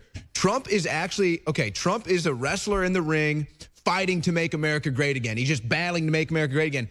And then it's like all of these other wrestlers keep coming in. They're not even in the match. They keep trying to tackle him and take it off. And he's like, what the hell? He's like fighting all these people off. So they're like, fine, you're going to keep coming after me, Hillary? I'm coming after you for your Uranium One deal. You want to keep coming after me, David Brock? I know that you've got 6 packs in the same building, filtering money back and forth to one another, taking a cut every time. You want to come after me? I'm coming after you. That's what Trump is saying right now. And if he gets the Department of Justice behind him, they are toast. Listen, I'm not a guy I'm the Mr. Anti-Police State. But I was against the globalists and the communists running the police. If Trump declared civil emergency tomorrow and arrested 5,000 of these people, they're all on record wanting communism, hating our families, wanting to kill the president, funding radical Muslims, coming in with the UN, running our State Department vetting. I mean, we're under seditious attack. It's cut and dry. And then if we arrest all these people and try them and everything, and then there's a weird police state or some weird right-wing crap, I'll oppose that. That's not going to happen. We want America back, and we're ready. And I don't know what we're supposed to do. But let me tell you something. This has been very transcendent. Having them say they want to kill me, come after me, try to destroy me, do all the stuff they've done to me, it just makes it cut and dry. At the end of the day, I just want to beat these people because you know what pieces of crap they are. And I just see humanity with red blood being released, and I just know I want to be on the team that's against evil. It's spiritual. I want to be rushing in on that battlefield against the globalists, and I'm not giving up. And I'm so honored to be here and to hear these people claiming all this crap. I even had a great caller who's a guy who's called for like 20 years going, you know, Trump's guy says it's advisors, but it's his fault, and he hadn't got this or that done. We are taking over the Republican Party. We are killed TPP, killed carbon tax, 69% illegals not coming across in just 6 months. I mean, if you don't literally kiss your lucky stars that we've come this far, you're crazy. I mean, if we get such in a mode of bitching that we don't realize that, like, Valhalla just got delivered, people are idiots. And people are coming on to the Trump train. Nobody's getting off the Trump train, really. They might bitch and moan about this or not be pleased about that, but they're still on the movement. They're scared when they get a call. Oh, hi, we're CNN calling. You supported, not Trump. You know, he's doing really bad stuff. Do you like him? They're like, well, I guess not. Oh, thank you. You're just getting them off the phone. But I think that back to the illustration and the analogy you made earlier with the human intelligence. All right, that was InfoWars team he's tapping Owen and Alex and Dr. Jerome Corsi, breaking it down with some hilarious memes in the background of Trump as the brave heart fighting against the wicked conglomerates and 20 media executive allied with the banking cartel and George Soros to destroy and control humanity with authoritarianism, collectivism, and communism. Political Satanism really is what they're at. Back to top headline news. Black Sky event. Feds preparing for widespread power outages across the U.S. Experts gear up for a catastrophe that would bring society to its knees. An article by Paul Joseph Watson. Federal government agencies are preparing for the possibility of widespread power outages across the U.S. as a result of Black Sky event that could bring society to its knees. An exercise sponsored by FEMA and the U.S. Department of Energy, set to take place on August 23rd, called EarthX 2017, will war game responses to catastrophes such as mega earthquakes, cyber terrorism, or high-altitude electromagnetic pulse attacks. The exercise will simulate a subcontinent-scale, long-duration power outage with cascading failures of all other infrastructures, according to the official EarthX website. Black Sky events are defined as such catastrophic occurrences caused by man or nature that bring society to its knees. Cars would have no fuel, restaurants and groceries would be bare, electricity could be out for months in such an event. Given the soaring tensions between the United States and North Korea, which has threatened to attack the U.S. territory of Guam, the timing of EarthX 2017 exercise couldn't be more appropriate. According to former Florida Congresswoman Michelle Vasalinda, North Korea's saber rattling is making top brass anxious about potential society-changing disasters. It's not if, but when a Black Sky event will occur, writes Vasalinda, an alarming statement given that she discusses meeting with members of the U.S. Military National Guard, adjutant generals, officials from Homeland Security, Department of Energy, FEMA, and NOAA, and experts from the utility distribution and supply sectors. The summit was attended by 200 experts from 24 countries and was hosted by Congresswoman Yvette Clarke, Congressman Trent Franks, and Lord James Arbuthnot, Conservative and Right Honourable Lord Toby Harris, Labour Party of the UK Parliament. The summit convened to study the impact of a massive cataclysm that severely disrupts the normal functioning of our critical infrastructures in multiple regions for long periods of time. Given that FEMA has been stockpiling ready-to-eat meals, blankets, and body bags for years, perhaps it's time to dust off those old generators and stock up on that storable food. There you go. All the FEMA camps, all the dead body bags, all the the plastic tubs that they're preparing for the Patriots, that Jesse Ventura, former governor of Minnesota, also exposed on his show with True News, True Network, it was one of those networks. It is ridiculous. Those FEMA camps were prepared for the Patriots when Hillary Rodham Clinton was going to go after the guns, as she promised, with executive order to take away the guns, because the guns are the last defense against the tyrannical federal bureaucracies. And after she was going to do that, she was going to put everybody who didn't, quote, register, because register always leads to confiscation, register, and those who are opposed, to be put in FEMA camps, or Federal Emergency Management Agency's camps, for re-education purposes. Being diagnosed by crazy federal psychiatrists with now 600, quote, disorders in the DSM-4. What is it, DSM-5 now they came up with?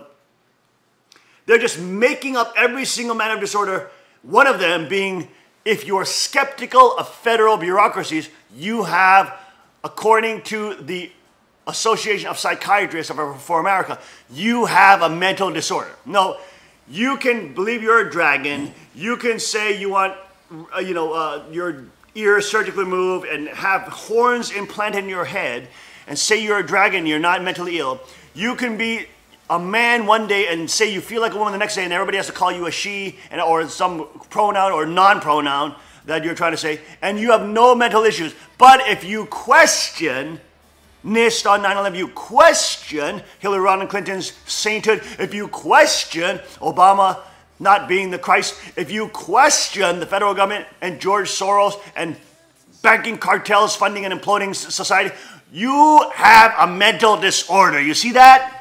Isn't it funny that Hitler also used science to justify his genocide? Isn't it funny that centralized political power elites use, quote, medical science, which they hijack, take over, and fund, to then say anybody who opposes them has a mental disorder? Isn't it interesting how they use the medical tyranny as a form of weaponization against the population? Isn't it funny? And there you go. The FEMA camps are now, we're preparing for the Patriots, are now aimed at those commies who are members of the deep state. These guys talking about it, 5,000 plus strong, who are commies, sworn to communists, sworn to George Soros, funded by Soros, funded by banking cartels, funded, tied in with the Afghanistan poppy trade, just the biggest criminals on the planet. Yes, they're not the leaders of the criminal cartel, but they are workers in the criminal cartel who are running this damn country. And Trump is going after them. Trump is trying to fight them. Trump is delivering, shutting down TPP, closing down the borders. Down now 69% illegal immigration is.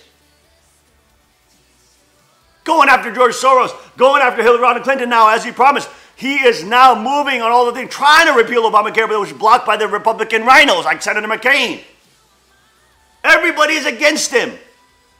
As the media hounds him daily about Russia and daily about this and that and daily about impeachment and daily about kill Trump and daily about murder him and behead him, and Kathy Griffin's had pictures of him beheaded. This is ridiculous. These are treasonous commies running this country from the COG, continuity of government, inside the deep state. It's like 90% evil against him, and he's trying to fight it with 10% semi-good and himself trying to lead this charge. He is against all odds. And we need to be praying for the president because he is working and fighting for sovereignty, and he is on the able side of this fight towards the kingdom of God, Chadiguk, that is quickly coming to this world. We'll be right back after this short break. Stay with us on the King's Report.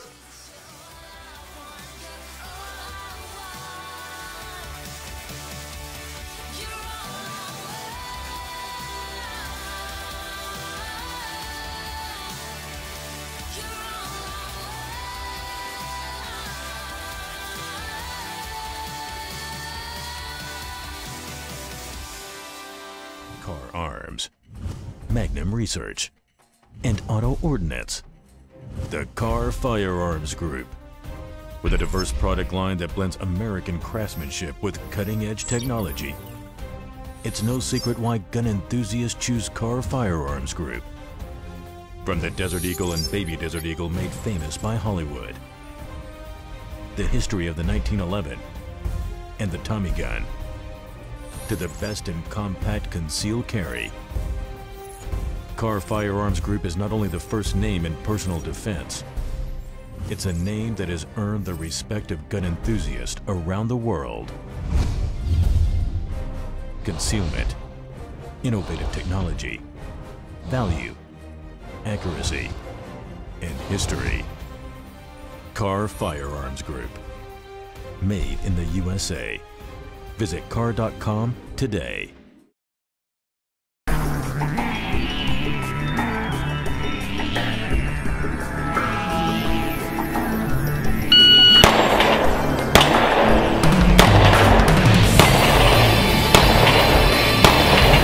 $658.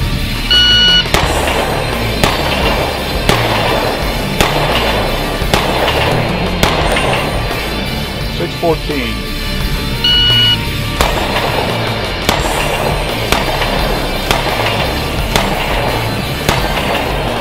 $646.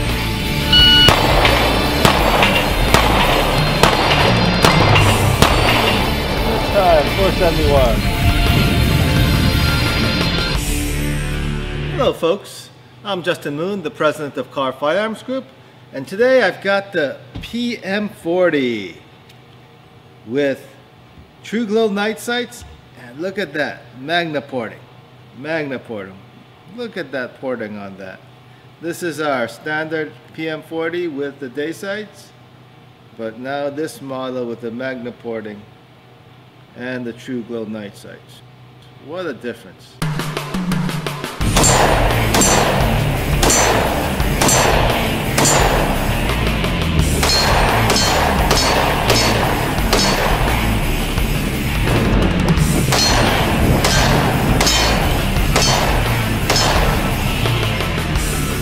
The .40 caliber PMs have a reputation for being quite a bit of a kicker. They do kick a lot. And so we put the Magna porting on these PM40s, and boy, what a difference does that make. It really makes this PM40 shoot a lot softer, reduces the muzzle flip, the recoil comes straight back into you, and becomes a very manageable pistol.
Carr Arms, Magnum Research, and Auto Ordnance. The Carr Firearms Group. With a diverse product line that blends American craftsmanship with cutting-edge technology. It's no secret why gun enthusiasts choose Carr Firearms Group. From the Desert Eagle and Baby Desert Eagle made famous by Hollywood. The history of the 1911 and the Tommy gun. To the best in compact concealed carry. Carr Firearms Group is not only the first name in personal defense, it's a name that has earned the respect of gun enthusiasts around the world. Concealment, innovative technology, value, accuracy, and history. Carr Firearms Group. Made in the USA. Visit carr.com today.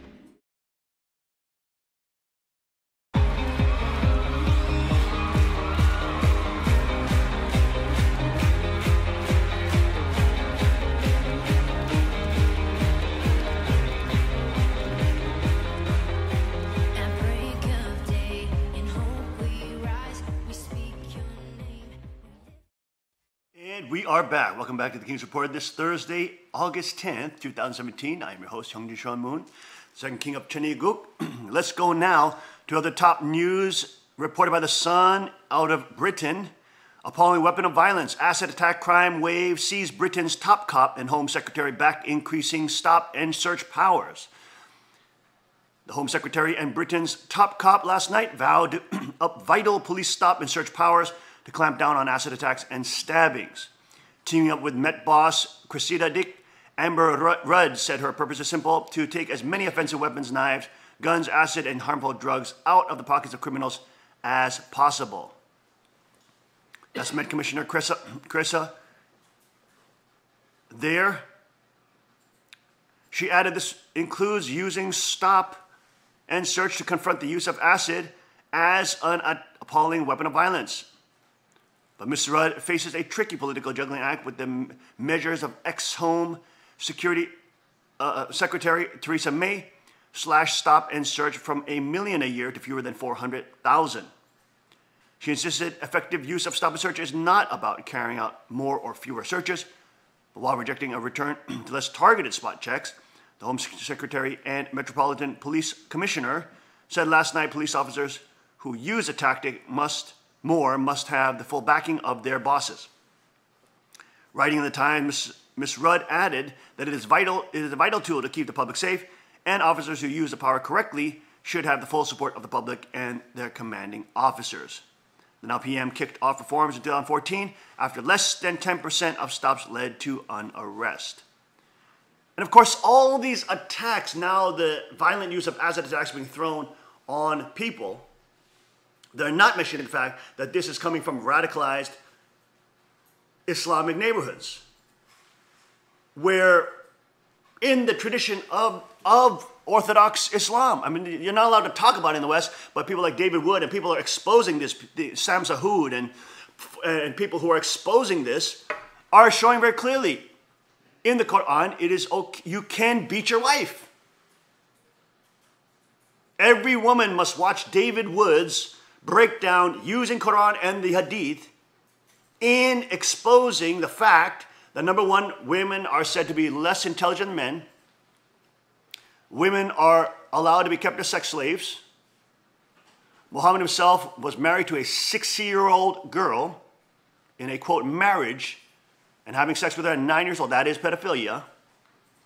And these facts cannot be brought up, otherwise you're some kind of Islamophobe or you're some kind of racist or bigot. It's not about Islam. Islam is not even a race, by the way. It's about an ideology, a political ideology that has a political system tied to a religion. And every nation that it goes into, you see the oppression of women, you see the degradation of societal equality and free expression, freedom of the press. Every single thing that we value in the Western world is demolished in those nations that adopt Sharia law. And it's Western people and conservatives that are saying, no, there's a problem with this, and we have to stand up against it. There's a problem. And whenever there's these new attacks, they always say, oh, there's no problem with just letting all the immigrants from very radicalized area funded by Saudi Arabia, one of the most dangerous nations that fund radical Islam all around the world, and of which many women are defaced when they don't want to have sex with another person, then the acid is thrown in their face as a means of getting back at that woman.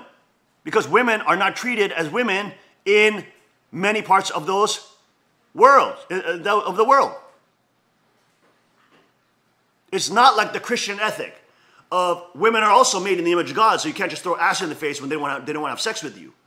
You can't just rape a woman because she's not wearing a hijab or a burqa. You have to treat them as a child of God. You have to treat them made in the image of God.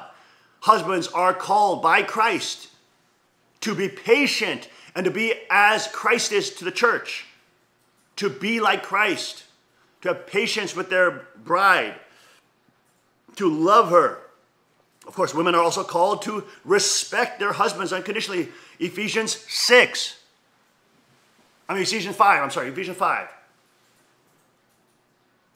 So the Christian ethic of how men are to treat women and women are to treat men is radically different from Islam. They're not the same religion. And this whole idea of multiculturalism, that all religions are the same, it's just not simply true. Any honest scholar, academic knows that religions are not the same, and they lead to vastly different conclusions, different ethics, different civilizations. And it is important, it's important what type of values that we are based on.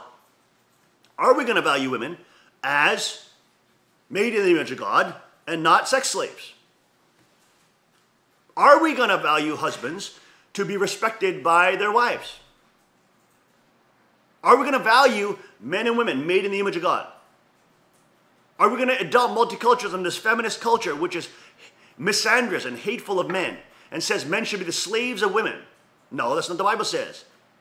The Bible says the husband is to love his wife unconditionally, even when she's unlovable. And the wife is to respect the husband unconditionally, even though she feels he's unrespectable at times. And that really is a formula. God's formula is the best. Because men need respect. They crave respect from people, and especially the people they live with and their wife. If she respects him, they will feel valued. Women crave love. And we're speaking generally here. Not saying that women don't desire respect. Of course they do. But love is critical for them. To know that the people around them love them, appreciate them, value them.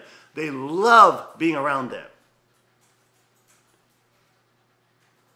This is the civilization upon which the Western values that we enjoy today, freedom of the press, freedom of having your own voice, freedom of sovereignty, freedom to state your opinion, freedom of association, to associate with people who you want. Look, nobody here, they did a study where they found that Christians are actually more tolerant than leftists, people who are atheists.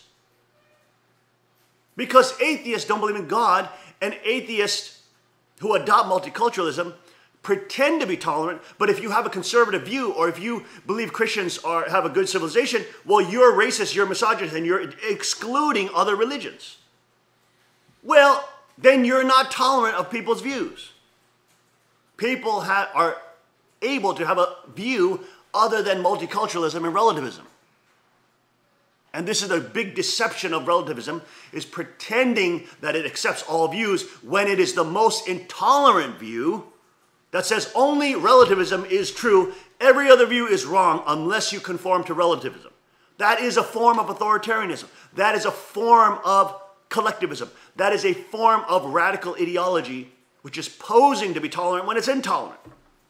And that is, of course, coming out with the left. The left is showing itself, and of course the Rhino Republicans too, showing themselves to be intolerant of people and American citizens and people just worldwide who want freedom, sovereignty, who don't want a big federal bureaucracy telling them what they can and cannot do, regulating them out of existence, supporting monopolies, colluding with some of the most dangerous banking cartels in the world. We don't want this anymore. We want freedom. The freedom that God gave us to be sovereigns. In the kingdom, God says we're going to be co-heirs with Christ. That means we are crowned kings and queens of the kingdom. It means that governments are illusions, facades. Not to say that, no government is necessary. Some government is necessary. Some portion of government is necessary. Not to regulate the people and to help monopolies, as it is now in the West, but to be servants of the people, to be servants. That's why in the Chinese Constitution, the Kingdom of God, the government will not be able to exceed 10% of GDP and never grow beyond 10%, because it has to remain in the servant's position. It has to remain serving the people, not being the master of the people, dictating what people cannot do, and using people as a cash crop, human tax farming. Everybody knows, of course, as you know, that is why federal income tax is illegal. People are the ones, entrepreneurs are the ones who are making the money, and it's being stolen from them. And Aaron Russo, famous Hollywood director who made a documentary film on that, died, got killed for exposing the IRS and exposing that tax is illegal even according to U.S. law. Guys, put up a picture of Aaron Russo. He was murdered. He was killed for exposing the IRS is illegal. The U.S. didn't have a federal income tax until 1914 when the Federal Reserve came in and started tax farming this population. That's why everybody in the world wanted to come here. It's not because we were perfect. It's not because we had no flaws or conflicts, but because people could be free. Just like the Bible says, you could reap the harvest of your labor from the sweat of your brow. But now it's a suffocating environment. You have to pay like up to 50% of your earnings to the federal bureaucracies and their endless deep state, which is 4 million plus federal employees. Which compared to the private sector, they get more benefits, they get more, and they're not even making any money for the economy. They're just taking it from the taxpayers. This is why this is a rigged system. This is why it's human exploitation. This is why it's the exploitation of honest people. And this is why Americans are sick and tired of being a cash cow to the super elite class. Because many of the immigrant families who came from communist nations and dangerous societies know this is how communists operate. They lie to the public saying they're going to give them free this, free that. It always starts with free lunch for children because they use the children to get their agenda passed through. And then it always ends up free this, free that, the purpose of which is to raise taxes and to farm the people and collude and centralize power and money and assets to themselves. And by the end of it, you got North Korea with a super elite class that owns everything and the people own nothing. That is the inversion of God's plan. In God's kingdom, God didn't give the Garden of Eden to Lucifer. He gave it to Adam and Eve. He gave it to his children. It doesn't matter if Lucifer thinks they're worthy or not. It doesn't matter if Lucifer helped him create creation. It doesn't matter if Lucifer has superpowers. It doesn't matter. God gave it to his children. No matter how imperfect and no matter how flawed and no matter how un-superheroic we seem to the archangels. Their opinion doesn't matter. God gave sovereignty. God gave ownership. God gave freedom to humanity. And if you defend freedom and if you defend people's right to say things even though you don't agree with it, hey, we want people to have their opinion. We don't have to agree on everything. It's the crazy left and the run Republicans that want to censor people who have conservative views, want to censor the conservative movement, want to censor the freedom movement, want to censor websites and organizations that have a different narrative than CNN and MSNBC, totally fake news. Who's trying to censor who? It's not the liberty movement trying to censor lefties. It's the lefties are losing in the debate and they're losing in the information debate. And that's why they're losing the war of ideas and that's why they're panicking. That's why they're trying to censor everything. But you can see that is a desperate clutch of power of a totalitarian regime that is dying because people are thirsting to be free and to stop having some official tell them what they can think or what they can say. Christians are tolerant people. We want an open society. We want a lot of diversity, but we don't want to be censored. We also want to preach the gospel of Jesus Christ. That may make people offended, but it's freedom of speech. It may make people feel bad. Well, you make Christians feel bad when you tell them that your truth, multiculturalism, is the absolute truth and that God doesn't exist and that you're crazy if you believe in Jesus. You don't think Christians feel bad? You don't think they got red blood running through their veins? You don't think they got feelings too? Your opinion is offending Christians, but yet your offensive opinion is okay. But if Christians have their opinion, preaching about Jesus Christ, preaching love your neighbor, preaching about God's kingdom, well then that's offensive and that has to be banned. Give me a break. What an incredibly hypocritical double standard. And anybody with a logical mind, that's why the left is losing the war of ideas. And of course, the Rhino Republicans that sold out the Republican Party to the same funders. It's the liberty movement that's taking over. It's the liberty movement made of all races, creeds, colors, and backgrounds that are just human beings trying to seek freedom and trying to seek a purpose in their life, trying to live their lives without some bureaucracy ruling over them. Just getting off their backs so they can be free and get and grow old with their wife and children without some intrusive political officials lecturing us about what we can and cannot do. It is crazy. It is crazy, crazy time. We're going to take a short break now, but we'll be right back with Master Jojo talking to us. He's a master in Brazilian Jiu-Jitsu, master at martial arts, a tremendous man, tremendous father. He is my personal instructor here in the U.S. He just wipes the floor with me every time we train. He's amazing. And of course, training all the ninjas here. We're going to be joined with Master Jojo talking about all sorts of things. But I want to talk about BJJ. I want to talk about his philosophy. I want to talk about how he's transformed lives. I want to talk about why he studies such a violent art of strangulation and crippling. And he's such a nice guy. How is that possible? You can study such a dangerous art and be such a nice human being and person and person that wants to lift the people up. Oh my goodness, he must be racist and bigoted and misogynist. Oh goodness, give me a break. We'll be right back after this short break. Stay with us.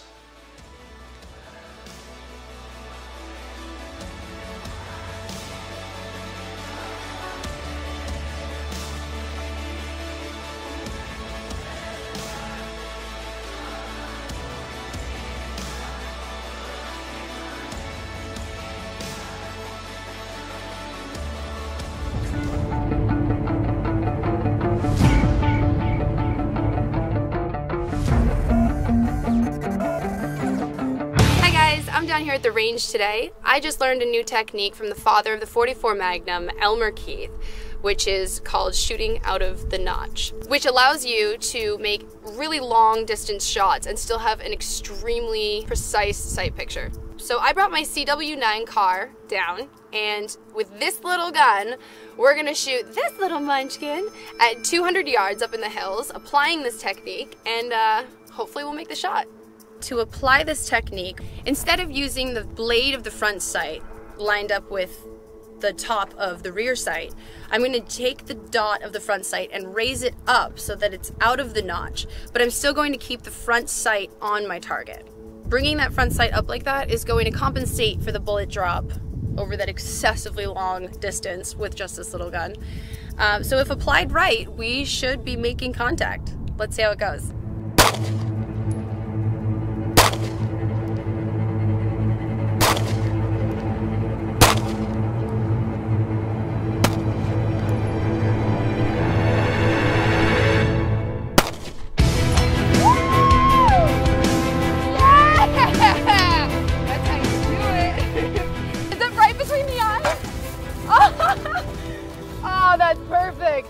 I saw this shot, so I'm a little bit out of breath because you gotta run to make sure that is what I thought it was, and it was.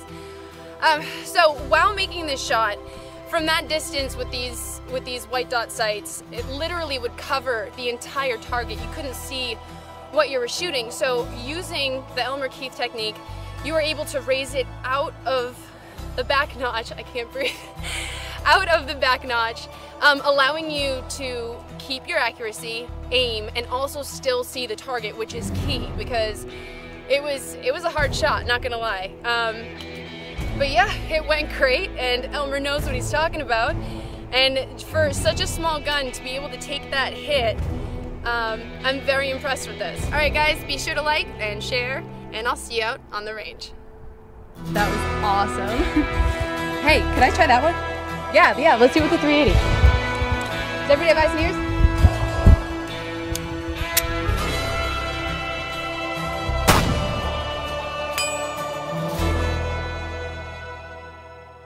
Car Arms, Magnum Research, and Auto Ordnance. The Carr Firearms Group. With a diverse product line that blends American craftsmanship with cutting-edge technology, it's no secret why gun enthusiasts choose Carr Firearms Group.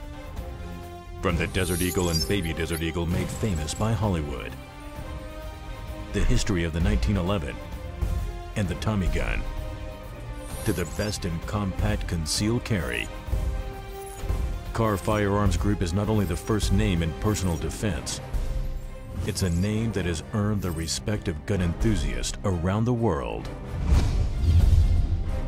Concealment, innovative technology, value, accuracy, and history. Carr Firearms Group. Made in the USA. Visit carr.com today.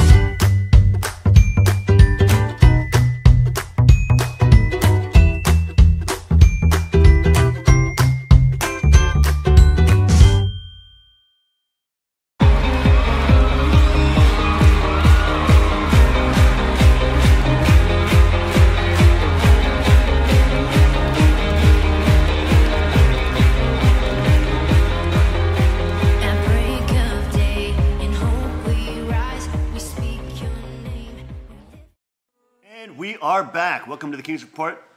This Thursday, August 10, 2017. Back from the break.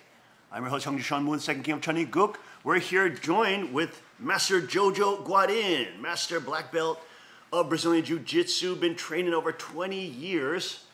A phenomenal human being, man, husband, tremendous entrepreneur, business owner, philanthropist, you name it. The guy's done it all.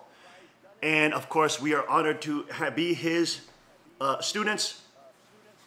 Master Jojo joins us almost on a weekly basis here in Pennsylvania with our ninja team, training us and whipping our booties and choking our necks. And but he is a tremendous artist indeed. Master Jojo, thank you so much for joining us this morning on the King's Report. Awesome to see you, and he's joining us from home. Say hi to everybody from New York. Hey guys, thank you for having me. Hey, you know, we want to get into your philosophy of martial arts and pick your brain about what is martial arts to you? Why does it captivate practitioners who practice it? Why does it have so much power over our lives? Why does it transform our lives? Why does it change our lives? Maybe we were going down the wrong path. Maybe we were addicted to drugs or alcohol or there's some crazy addiction or sex or whatever it is. And through the martial arts, we get transformed. You know, how does that happen? How can martial arts have such an incredible power, especially real arts that fight and do real combat, you know, like Brazilian Jiu-Jitsu? What is your opinion on the philosophy of Brazilian Jiu-Jitsu, on mixed martial arts, and why it has so much power to transform? Go ahead, Master Jojo. Well, martial arts in general, okay, not only Brazilian Jiu-Jitsu, but any type of martial arts, if you think about it, it's very primal. You know, if we go back in time and, you know, if you look at the primal stage where back in the days, you know, where you live, you have to worry about invaders, you know, or people taking your land. That's, you know, and that's, I guess that's how martial arts is formed, because they had to train to protect their land, protect their family. Oh man, sovereignty right there. See that? Go ahead. And then now we live in a society where we don't really get to have that you know, that we don't really have to defend our house, not in the same way, right? So I think, like, as a human, you know, like or even just you're as a human being, you search that urge to battle. Even animals battle, right? So I think that, you know, I think as human being, you know, you search that camaraderie, you know, where the guys train together, and they learn, and it's not it's you're battling each other, and it transforms you, I believe. Yes, you're sharpening each other. The Bible says the iron sharpens iron. You're sharpening one another. It's amazing. It's an amazing thing.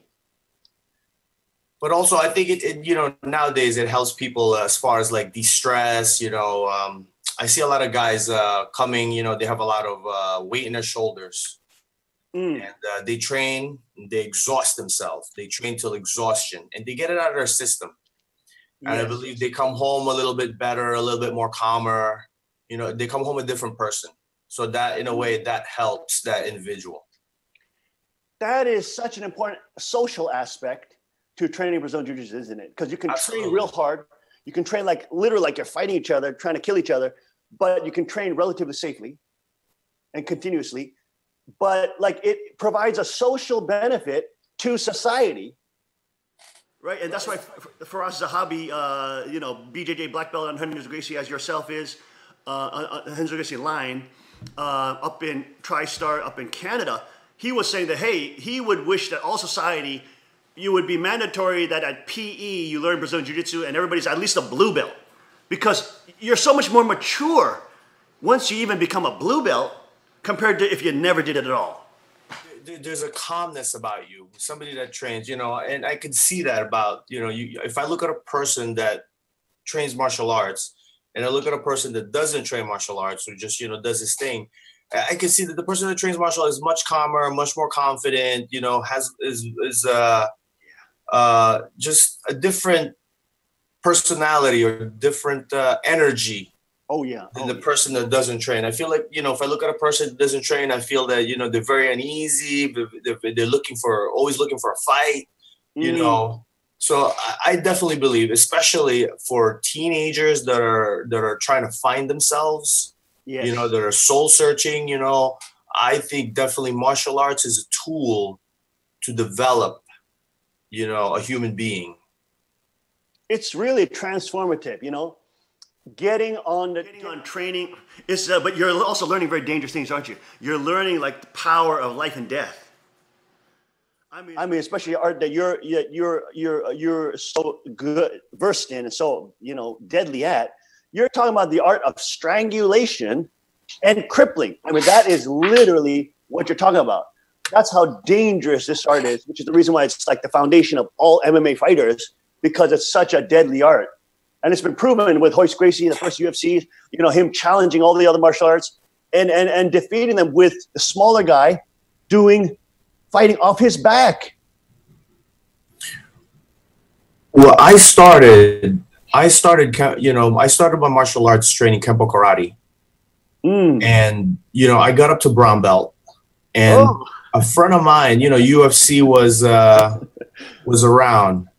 We just started. The UFC just started, actually. And then a friend of mine said, oh, yeah, there's a Gracie Jiu-Jitsu school, maybe like an hour away from where I was living. So we took the ride. We took a ride up there. And I went to the dojo, and an older, skinny, smaller gentleman choked me out, strangled me maybe, I don't know, 5-6 times in a round. I had my karate uniform on. I had my brown belt. I thought I was the man. And then this older guy, who's smaller than me, strangled me to submission maybe multiple times. And after that, I was sold. And, I drove every day for an hour just to train Brazilian Jiu-Jitsu. And back then, this was the only place. So nowadays, you have a Brazilian Jiu-Jitsu school everywhere in every town. Oh, man, I know the feeling, man. I remember it. It's like you break out of delusional land because you're learning stuff that just cannot work against somebody who's skilled and just takes you down. I mean, it's like the feeling of helplessness, like you're swimming in water with sharks. You don't know what is going on. And they're just calm and they're on top of you, controlling you. And then all of a sudden, lights out. All of a sudden, you can't breathe, and you are forced to submit to them. And that's I think that's what drawn me to the art, because, I've done, striking competition, But unless you knock somebody out, unless you knock them unconscious or you knock them down, it always ends in like a question mark where, you know, who really won? You know, no, I'm not sure. Yes. You know, but with the submission art, there's a gratification where, okay, you made the person tap. You made the person submit to you physically. Submit. You know, there's no question. Right. He surrendered. No, go ahead. Continue. Yeah. But so that's it. I guess, you know, that's what drawn me to it, because of the submission aspect. There was no other, you know, there's a lot of other art that has submission too, but Brazilian Jiu-Jitsu I felt was, you know, one of the most detailed and very, you know, I was drawn to it. Well, that's a very deep point you're making, you know, because there is a clear winner and a loser. Absolutely. You know, and it's not like hate yourself all day long and just say how bad you are every day. You're supposed to learn from that loss and then come back. You know, and you learn that skill, which is valuable for life. If you fail at something, hey, it's not the end of the world. You can still work at it. You can get better. That's true. You know, and I've seen it, like, you know, I've had students, you know, I had many people come to the school, and, you know, everybody has some kind of image of themselves. Right. And, you know, once they go through the classes and they get submitted, they get broken down. Yes. And then they get over it, right? They come back. Okay. They say, okay. And then I think you know, about half the people come back and maybe half the people don't. Right. The people that don't, I feel like they cannot accept that defeat. They cannot accept, you know, being submitted. So they're like, you know, instead of going through that hardship again, they're not going to come back. Yep. But the people that come back, they go through it again and again and again. And little by little, they get better. And they get better. They learn something about themselves. And through that process, I see a transformation. And only through that process, like people that don't come back, you know, fine, I'll never see them again. But people that stayed through me throughout the years, and I could look back in like 5 years and say, hey, look, remember 5 years ago, you wanted to give up, you wanted to do this. And then looking at now, look at all the look at your position now, look at how you feel now. And it's definitely, I can see the transformation in their lives, you know, just as long as I've been doing it. Oh, you mentioned that word, breaking down through the illusion of yourself that you've painted and constructed to make yourself, you know, feel good about yourself, but it's not real. And when you get submitted that many times, it's like it shatters your ego. Exactly. It completely leaves you vulnerable. You're at the mercy of reality. And you either accept it or you either try to run away from it. Exactly. Like you talk about, like people run from that and say, dang, I need my safe space. I don't like this much reality. I want to still believe I'm Wonder Woman and Superman. You know what I mean? Right. That's right. They never come back. I can't accept. I'm a human being that has a neck that can choke. You know what I mean?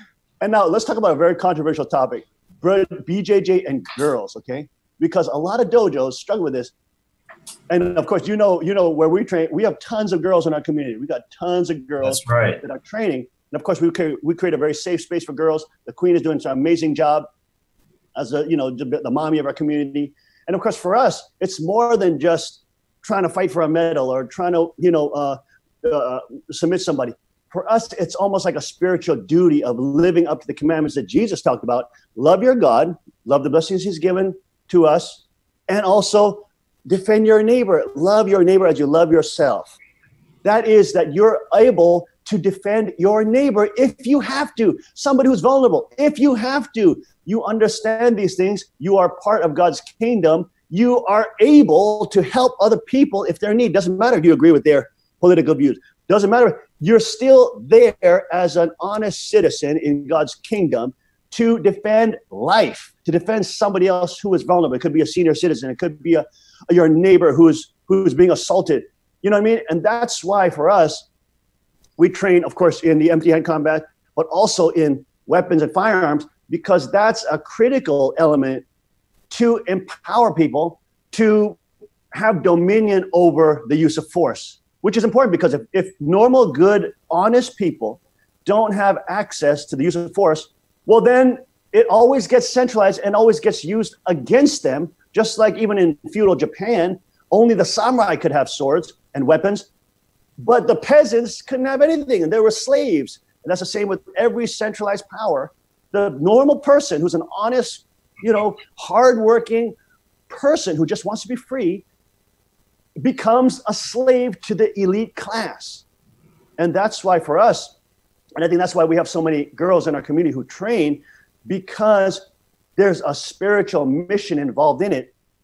What is your view on why there's so little females? Of course, there's more girls that are training, but usually when you go to fight clubs or dojos, fight dojos that are based in real fighting like BJJ and MMA, how come there's such a small population of girls?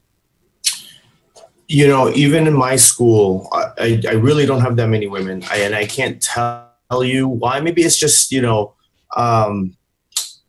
get very intimidated maybe when they see there's a bunch of guys there. It is intimidating. Yeah. It is. And, when and I have some girls that stick around, that they don't care, and that's great. That's fine. That's just in their head, that, that uncomfortableness. And then once they get over that, it's fine, because as far as my school, every guy in there are helping, the younger crowd or any girls that want to learn. I have 2 daughters, and, my hopes is, when they get older, they'll train. And I think that's what's going to help when the girl walks in there and she sees other girls. Yeah. That's going to start a little club. Yes. Yes. You understand? But all it is just the uncomfortableness of when they come in there and they see a bunch of guys. They just get very intimidated. That's the word. You know what I think it's such an irony, because most guys who train these kind of martial arts are not bad people. They're not gangsters. They don't want to abuse people. They don't want to exploit. They don't want to beat up women. You know what I mean? They actually want to help empower women, because they have daughters too. They want to empower the women in their community to become stronger, so predators can't take advantage of innocent women. It's most people combat arts who want to help empower other people. It's intimidating because, when a woman goes in a room and she's a bunch of sweaty guys rolling, wrestling, slamming each other, you don't want to go in there.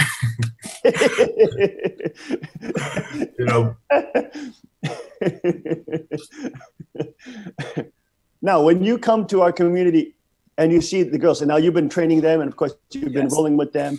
By the way, you guys have a great group of people there, and I enjoy coming and working with you guys. Well, we're blessed. We're blessed. We're so honored and blessed to have you and somebody of your caliber be able to train us. How, in your opinion, how are the girls doing in this community, and how are they advanced? How are they progressing? They're doing great. I mean, I rolled with some of the girls this past couple of days, and I was gonna say you guys are pretty rough. They're really trying to go after me. They're beating me up. They're relentless. No, I saw the video. That's the word, relentless. My daughter was filming you when you were training with my wife. Oh yeah, she submitted me a few times. Oh, he's being so nice. Come on now. He's not that deluded. She knows you love. She sees you whipping on her daddy. She's payback. But no, I'm so proud of the girls here that are training. Yesterday we had an awesome training. Hey, maybe we can get some of the pictures up. I'm really amazed at the progress. I only see you guys once a week, and I don't see you guys on a daily basis. So I could really see the difference. I mean, like I said, compared to maybe if we look a few years back when I first started training you, even like a few months back when I started, the few months back that I rolled with, I believe, your wife and her sister.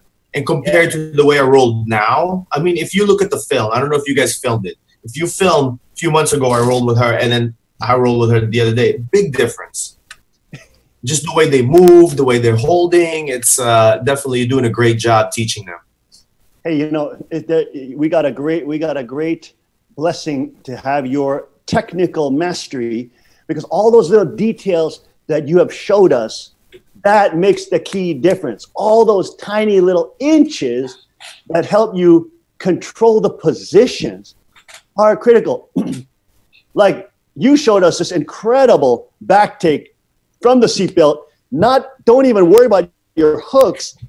When you got one hook in, you use your other foot on the floor and push them 12 o'clock north and then pull them into your gut. I mean, that was unbelievably brilliant. That one detail has transformed everybody's technique. Nice. I'm talking about these little tiny details that literally you were teaching the armbar where you had the foot blocking the armbar defense the other day.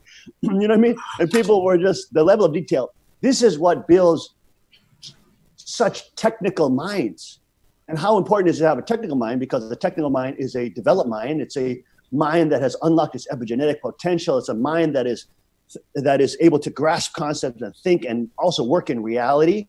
It's such an important skill for life in general. And now you've started multiple businesses. You, of course, operate your dojo in White Plains and, of course, affiliates all over the East Coast, right? Yeah, I have one in Queens and in the Bronx. In the Bronx, Queens as well. And they of course, you do MMA as well. You've had MMA fights as well. Your other dojos also have MMA practitioners as well. What is your opinion on the blending of Brazilian Jiu-Jitsu with mixed martial arts? How does it change? How does it have to be adapted to be effective when you have striking now and you have all sorts of other type of attacks that can be used instead of just straight grappling? Well, in general, grappling is your base, because every fight starts on your feet, right? And you have your punches, you have to worry about punches and kicks. If you look at boxing, when a boxer doesn't want to get punched anymore, what happens? They clinch. Right. They clinch because they don't want to get punched. From the clinch leads the takedown. I think, mixed martial art, if you're going to do MMA, you have to know three aspects. You have to learn how to fight in distance, striking and kicking. You have to learn how to fight in a clinch where you're holding each other, elbows and knees, mixing it up with takedowns. And you have to learn how to fight on the ground. So there's 3 stages of fight. You have your long distance, you have your mid range, and then you have your close range, which is the ground. And, unless you get good at all 3, you have to have a balance in all 3, because when you have that one weakness, that's where you're going to lose. Right. If I know you're weak at striking, I'm going to keep the fight on the feet. If I know you're weak on the ground, then I'm going to take you down. You know what I mean? Look at Damian Maia, excellent on the ground, but he can't do anything on the feet. And that's why he's not the champion. That's right. You know what I mean? If his ground game, if his striking game was at least all closer to his ground game, he might have, I don't know, who knows? But I'm just saying that, you got to have a balance. If you're unbalanced, that's where it's lacking. You understand?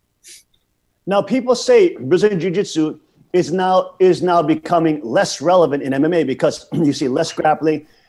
But of course, they don't understand the reality. All these guys are like purple, brown, or black belts already at the UFC level. They're already such high-level grapplers, and that's why they're canceling each other out. And basically, the fight is standing on the feet because it's more exciting. They got knockouts and all this stuff, but they're canceling each other. They can't take each other down. They can't submit each other on the ground because they're both super high level. They're going to have to try to knock each other out.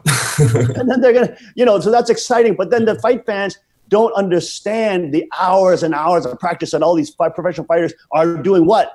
Brazilian Jiu-Jitsu. They all grappled because, like I said, if that's their weakness, that's where they're gonna lose. So right now maybe you're seeing a lot of fights and ending on a feet, but that's just like you said. That's just because they're both equal on the ground, or maybe they don't even want to go to the ground. It all depends. But I still believe. Look, in the street, it's gonna end up on the ground. 90%, according to law enforcement statistics. If you look at the statistics. We're talking about trained fighters, UFC. They train not to go to the ground, or they train techniques to avoid the ground. it's going to be different as far as like, you know, if it's street self-defense situation, you know, if you're fighting a trained fighter, you better be training yourself. Oh yeah. Oh yeah. So very important points here. That I want to talk about. I want to go a little deeper in terms of, you know, real street fighting. The traditional way that we trained, even in the 90s and 2000s, I mean, most of the dojos that were connected to Gracie's were combining self-defense striking training with their BJJ, with their Brazilian Jiu-Jitsu. It wasn't always straight grappling. Yes. There was always some hitting, and they would like Hickson and those guys are bigger. All the Gracie brothers were into it, getting the kids ready for street defense.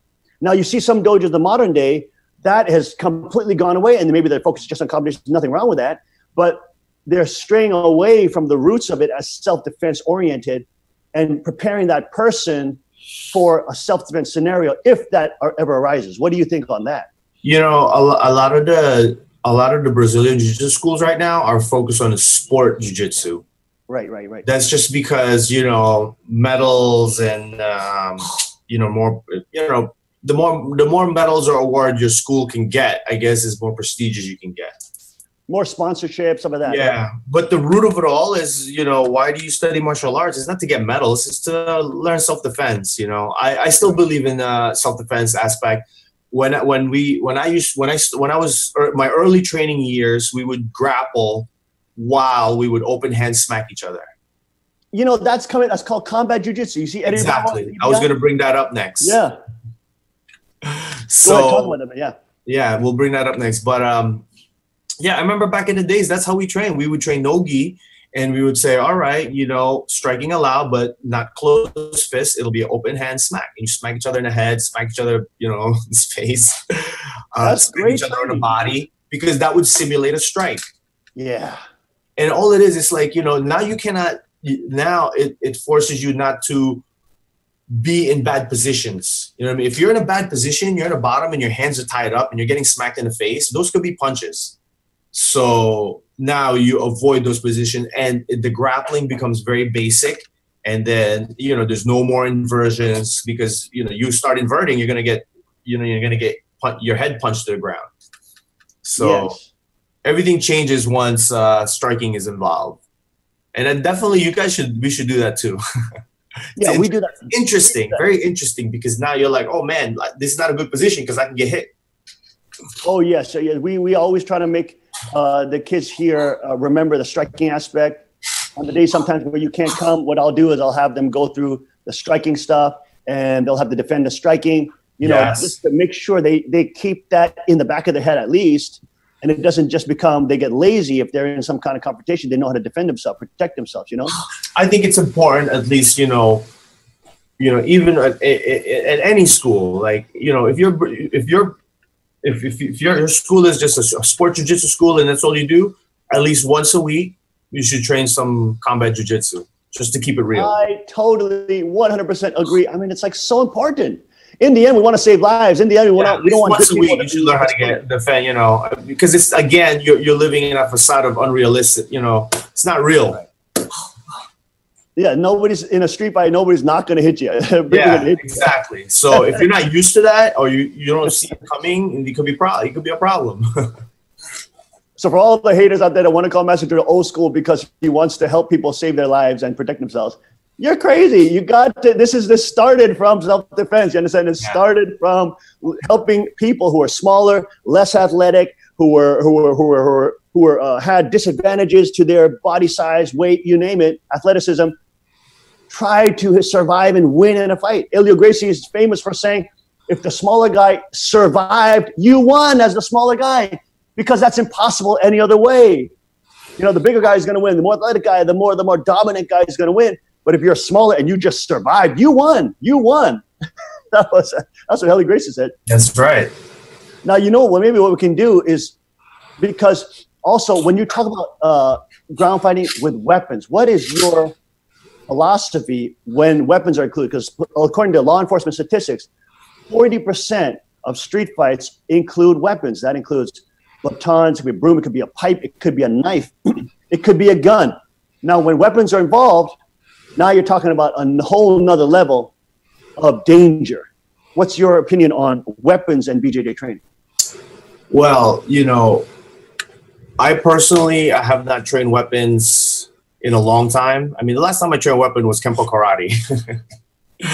But, you know, again, that's a different level of combat. Now you're talking about, you know, edge or stick, or even now projectile. So, yeah. I mean, you yourself, you know, you guys have that training facility. So I think, like, I personally, like, I know how to shoot a gun, I know how to use a knife, but, you know, I don't train it like I should, but it's always in the back of my hand, you know, always, if I need it, it's there. But it's definitely should, you know, I would definitely would like to do more training as far as like knife and, you know, regular weapons. Oh yeah, you know, what we found is like it's so critical because like you can get even you can get the girls, somebody who come in and it takes many years to get good at empty hands combat, but with a knife, just an edge weapon, even if that person has, you know, one is 2 is 1, 1 is none. If that person gets in a habit of carrying a self-defense weapon, or even it could be even mace spray, you know, it could be pepper spray, but some type of defense mechanism that helps them in the first couple of years where they're building up their empty hands foundation and their grappling foundation. And that helps them come into the mindset of self-defense. And a weapon becomes a force multiplier. It allows somebody of smaller stature and a woman who is physically going to be weaker than a man on average. It allows her to now have another element of the use of force so that she can fend off that attacker at a higher degree or at a higher level of success. So getting somebody very dangerous with an edge weapon, of course, is very quick. You can be very quick because even a child running around with a knife is dangerous. You know That's right. I mean, let alone a girl who's trained or, you know, who has done fencing or just has been do some sparring with knife. I found that as a dad, I want my daughter to have as many layers of defense for herself and the ones that she loves because she's that precious to me. She's precious to God. She's precious to humanity. I want good people to be safe and to be able to free to roam where they want to roam and go where they want to go, but have the confidence and the tools necessary for them to do that in safety and not be assaulted by predators. I mean, isn't that the heart of any instructor who is honorable and good? Absolutely. I mean, especially I have daughters, you know, I mean, I'm going to train my daughters how to handle themselves. I'm going to train when they get older, I'm going to train my daughters how to handle weapons. And just to have that feeling of, you know, okay, she's going to go out there and I know that she'll be safe, that I know that I trained her well. I know that she can handle herself. If something were to happen, if someone were to attack her, I have that feeling that, okay, I did my job. She's well equipped, well trained, and I'll feel safe. I mean, there are dangers in the world. There are dangerous people. I mean, there's no doubt. They get the kids nowadays in the public schools. Just look at the news. Yeah, it's crazy. I mean, they get them thinking that there can be no wrong as long as you just, you know, play video games and you just believe in, you know, a fantasy land, that there's never going to be anything wrong that happens to you. And there's nobody ever's going to attack you. I mean, they'd never prepare. How cool would it be? Again, it's an illusion, you know? It's an illusion. I mean, how amazing would it be, like in public school, instead of doing like useless PE exercises, you actually learn self-defense. I mean, that would really benefit the kids. They should make Brazilian Jiu-Jitsu part of the curriculum. Instead of PE, they should just train martial arts. See, we believe that's going to happen in the kingdom naturally because everybody in the kingdom will be responsible for their own, you know, community's self-defense. So naturally, people are going to be choosing Brazilian Jiu-Jitsu, MMA, arts that actually are proven to help people in self-defense. Kali Eskrima, you know, knife fighting arts, you know, self-defense with firearms. These things are going to naturally be chosen as the arts to teach the community because everybody's there is protecting one another. Everybody's there looking out for one another. And there's no centralized, you know, police force. There's no centralized, you know, military, which can be taken over by crazies or politicians.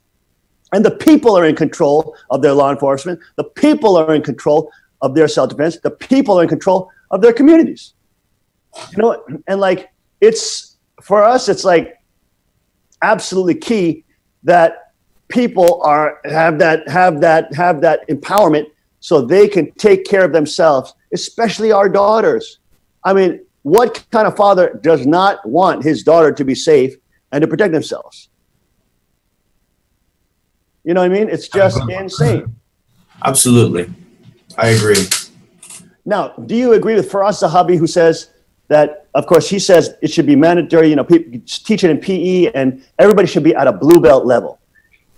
How much would society change if everybody in society, okay, did some BJJ, they got that delusion, they got the breaking point, you know, they got broken down, but they kept with it, and they got at least to a blue belt level. How much would society change? I think a lot. I mean, it takes a while to get a blue belt. You got to at least be training for a year to get a blue belt, you know, around a year. Within that time, you've gotten beaten up, broken down, you know, so I think, you know, you've probably shed a little bit of your ego, hopefully, and it definitely make it a better place if everybody was at least at a blue belt level. You know, it used to be when humanity was in a tribal stage and we were, you know, evolving from tribe to tribe. There were rites that would make, you know, a young boy into a man. You know, we had to go hunt bear, or we had to catch a tiger, or we had to, you know, get a woolly mammoth or something like that. There were rites of passage.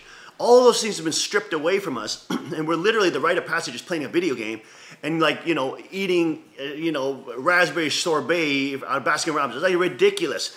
No epigenetics, which have kept our species alive, which has made us more powerful than saber-toothed tigers. Those rites of passage have been stripped from us, and it almost feels like the combat arts that are real, like BJJ and MMA or, you know, weapons arts, they allow us this little window, as you're talking about, like the primal window into our primal reality, which helped us survive and become the dominant species in the world. I mean, it was like a critical part of human evolution was to be able to defend ourselves. I'm going to make the argument that it's a natural right, that it's our right to defend ourselves. It's our right to protect our person. It's our right to protect extensions of our person, you know. But there are no more rites of passage. All those rites of passage have been stripped away in our modern society, saying that it's too dangerous, somebody's going to get hurt, all this kind of thing. But how much is that stripping away from humanity in general when we can't go through our rites of passage, which help us unlock our epigenetic and help us allow us to become incredible powerhouses on this planet?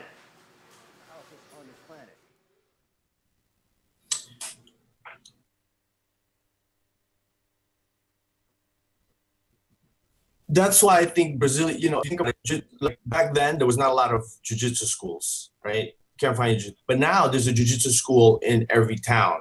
The demand has gone up. You know, I think, you know, now the society is looking for that. You understand? Yes. Because they took it away. So now they're looking for another way to, you know, another way to gather, I would say, you know, that tribal, what do you call, ritual. And that's, I think that's what these little clubs are forming, because they're looking for that tribal thing, you know, because we don't have that anymore. So yeah, even in the modern world, like if you say tribal, that's seen as bad because everybody's supposed to be globalized. But that's what I feel. It feels like we're a little tribe, you know, our school. And the same thing with you guys. You guys are a little tribe there, and you evolve from there. It's so true. It's so true. And then, you know, the other schools, that's their tribe. That's right. And then this is what's so amazing. The community competes with one another in a healthy way. In a healthy way, exactly. And it helps everybody. It helps everybody get better and keep the standard. An old coach told me that competition is good for growth. The competition develops growth. That's why we compete. It develops growth. Wow, isn't that important? Because there's so many levels of that. It's not only for individual, like you learn how to protect your training partners, but you also learn how to go hard on them when they're training for a fight. You know what I mean? Like you learn this thing of like preparing your people hard, but at the same time protecting them. You know, and there's an incredible. There's many layers to that. The balance to it, because you know, you go, you tip that balance, injury happens. Right. Speak to us about some of your injuries that you've had over your long journey training in BJJ. Man, the biggest one probably is the ACL surgery. Oh man. Yeah, that's probably the biggest one. I tore my ACL, which is a ligament. You have two ligaments connecting your knee, your femur to your tibia, and then one of those ligament, I guess, torn, and they had to take it out. They had to take a ligament out of my hamstring and reattach it to my knee. Oh man! Now, how did that happen? Was that in competition when you tore your ligament? You know, in competition, in training, you know, twist your knee and you'd pop a knee. You'd hear a pop on your knee. Oh yeah, I've been many times.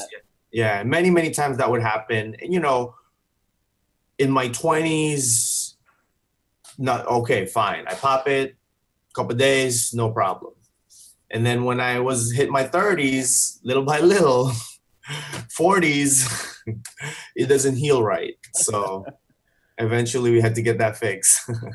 So there was no one episode where you felt it tear. No. But when you went to the doctors, they said it's like a buildup of tears. Yeah, because you know it would tear, it would heal, it would tear, it would heal, it would tear, and then finally there was that one, you know, maybe the last time it was like the straw that broke the camel's back, and I felt it, and then it was never the same. It was like it would always slip out of the position. I would have to like move my leg and pop it back into place.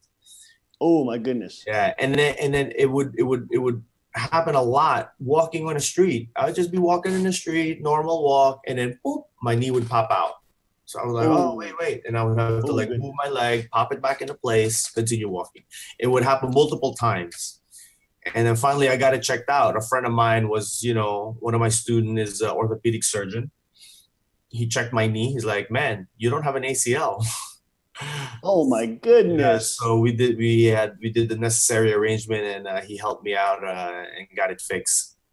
Now, how does it feel now compared to before you did the surgery? Now it doesn't slip out. It feels a lot stronger, more stable. The only thing that I would say is even after the surgery, they said my cartilage, because I left it alone for so long, that they said my cartilage was like spaghetti. So they said instead of stitching it, they just trimmed it. They cut it. So they said I have 50% of my cartilage, and that I will probably have arthritis. Well, you know. I said, okay. Hey, man, pain is part of the game. You know what I mean? You can't get anything done without some pain involved in it. Yeah. There are some things worth more than you know, just having no arthritis. You know what I mean? I'd rather have arthritis. If you're going to get arthritis anyways, sitting at a desk, you know what I mean? And, you know, at an office job, being a secretary or something like that, or a data entry person for 30 years, you might as well get arthritis getting some fights and getting some good training. I read somewhere that if you have an armor, I would rather have an armor with like kinks and dents and holes in it than a brand new shiny armor. Because you know the armor dents has been through some stuff. Oh man, there's some stories on that armor. Yeah, exactly. Hey, I know what you mean, because you know, even the girls in our community, my wife's always asking me, I said, no, I said, look, injuries are part of it. We just, of course, trying to minimize injuries. But it's like, it's a natural part, because this is not like ballet or something. Of course, ballet, you know, on the feet, it's very brutal on the feet. But the point is, this is like you're fighting people. You know, it's not like you're like swimming around in water or like doing dance in the water. You are fighting with some other person that has a will to defeat you. I have a saying at my school, you know, when somebody gets elbowed or kneed by accident, it's like, man, this is not cooking class. You know, we're in combat here. That's right. It's not cooking class. It's not a cooking class. You will get an elbow. You will get hurt. It's part of the game. You will get kicked in the groin. You will get elbowed in the face. It's not cooking. Yeah, We're not here cooking. We're not cooking a vegan cupcake, okay?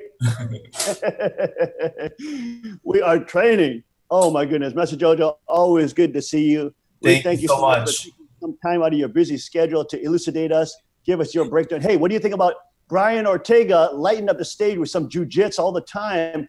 Just guillotined, arm in guillotine, by the way. UFC 214, arm in guillotine. Can you believe it? We need more jiu-jitsu in the UFC. Yeah, man, he's showing it. You know, he's like showing it like high level. He's Henry Gracie's boy. He's one of Henry Gracie's boy.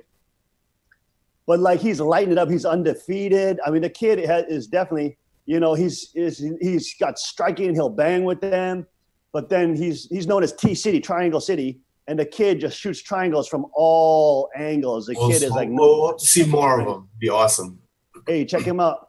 And of course, we got. I think we're going to see the evolution of BJJ. I think we're going to see more and more BJJ coming up in the UFC because everybody's getting equal in striking. Everybody's equal in wrestling. Everybody's, you know. So it's now the submission game is coming back with like all these sneaky ways to finish normal stuff. It's always in waves. You know, you're going to have like a year of striking, then you're going to have a year of grapplers. It's a cycle. That's it. It's always a cycle. Thank you, Master Jojo, for joining us this morning. So grateful to have you on. And of course, training with you every week is such a blessing. We're so grateful. Everybody here sends their love, prayers to you. Thank you for having me. The UFC tried to approach you. And of course, you protected your sovereignty and your business and your blood, sweat, and tears that you've poured into with literally your body on the line, your mind, your body, your spirit, everything. You protected your tribe and you kept your entrepreneurial business. We pray that it just expands more, and that, you know, we want to do everything we can to let everybody know about ECU BJJ. That's East Coast United BJJ. Is it ECUBJJ.com? ECUBJJ.com. Also, awesome gear, everybody. Everybody's trying to pick up your ECU BJJ gear, y'all. Get your raft guard. Get your cool shorts that are coming down the line. Get your stickers put on your car. You gotta wear your tribes with tribe colored with pride. You know what I mean? You gotta represent. You gotta represent the honest, sovereign people who are fighting for freedom and sovereignty, trying to empower one person at a time. Thank you, Master Jojo, joining us today. Thank you, guys. Have a great day. Great to see you. God bless you, my man. Say hi to your family. Happy Tuesday next week. Bye-bye. Hey, see you Tuesday, man. See you Tuesday. There he goes, Master Jojo. Thank you for joining us today on the King's Report. We had a very interesting conversation about peace, belief, militia, and empty hands combat and training. This Thursday, August 10th, 2017. It's a crazy day, like every day, in the kingdom, where we analyze political Satanism from the perspective of the Triennial Constitution.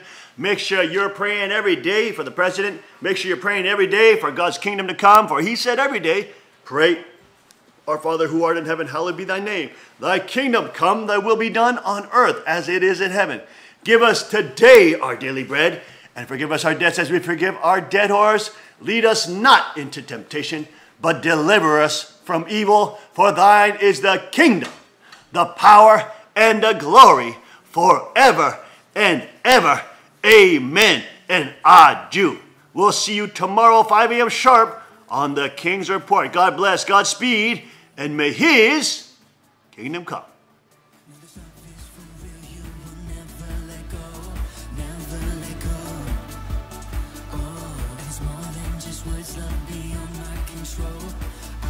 Control.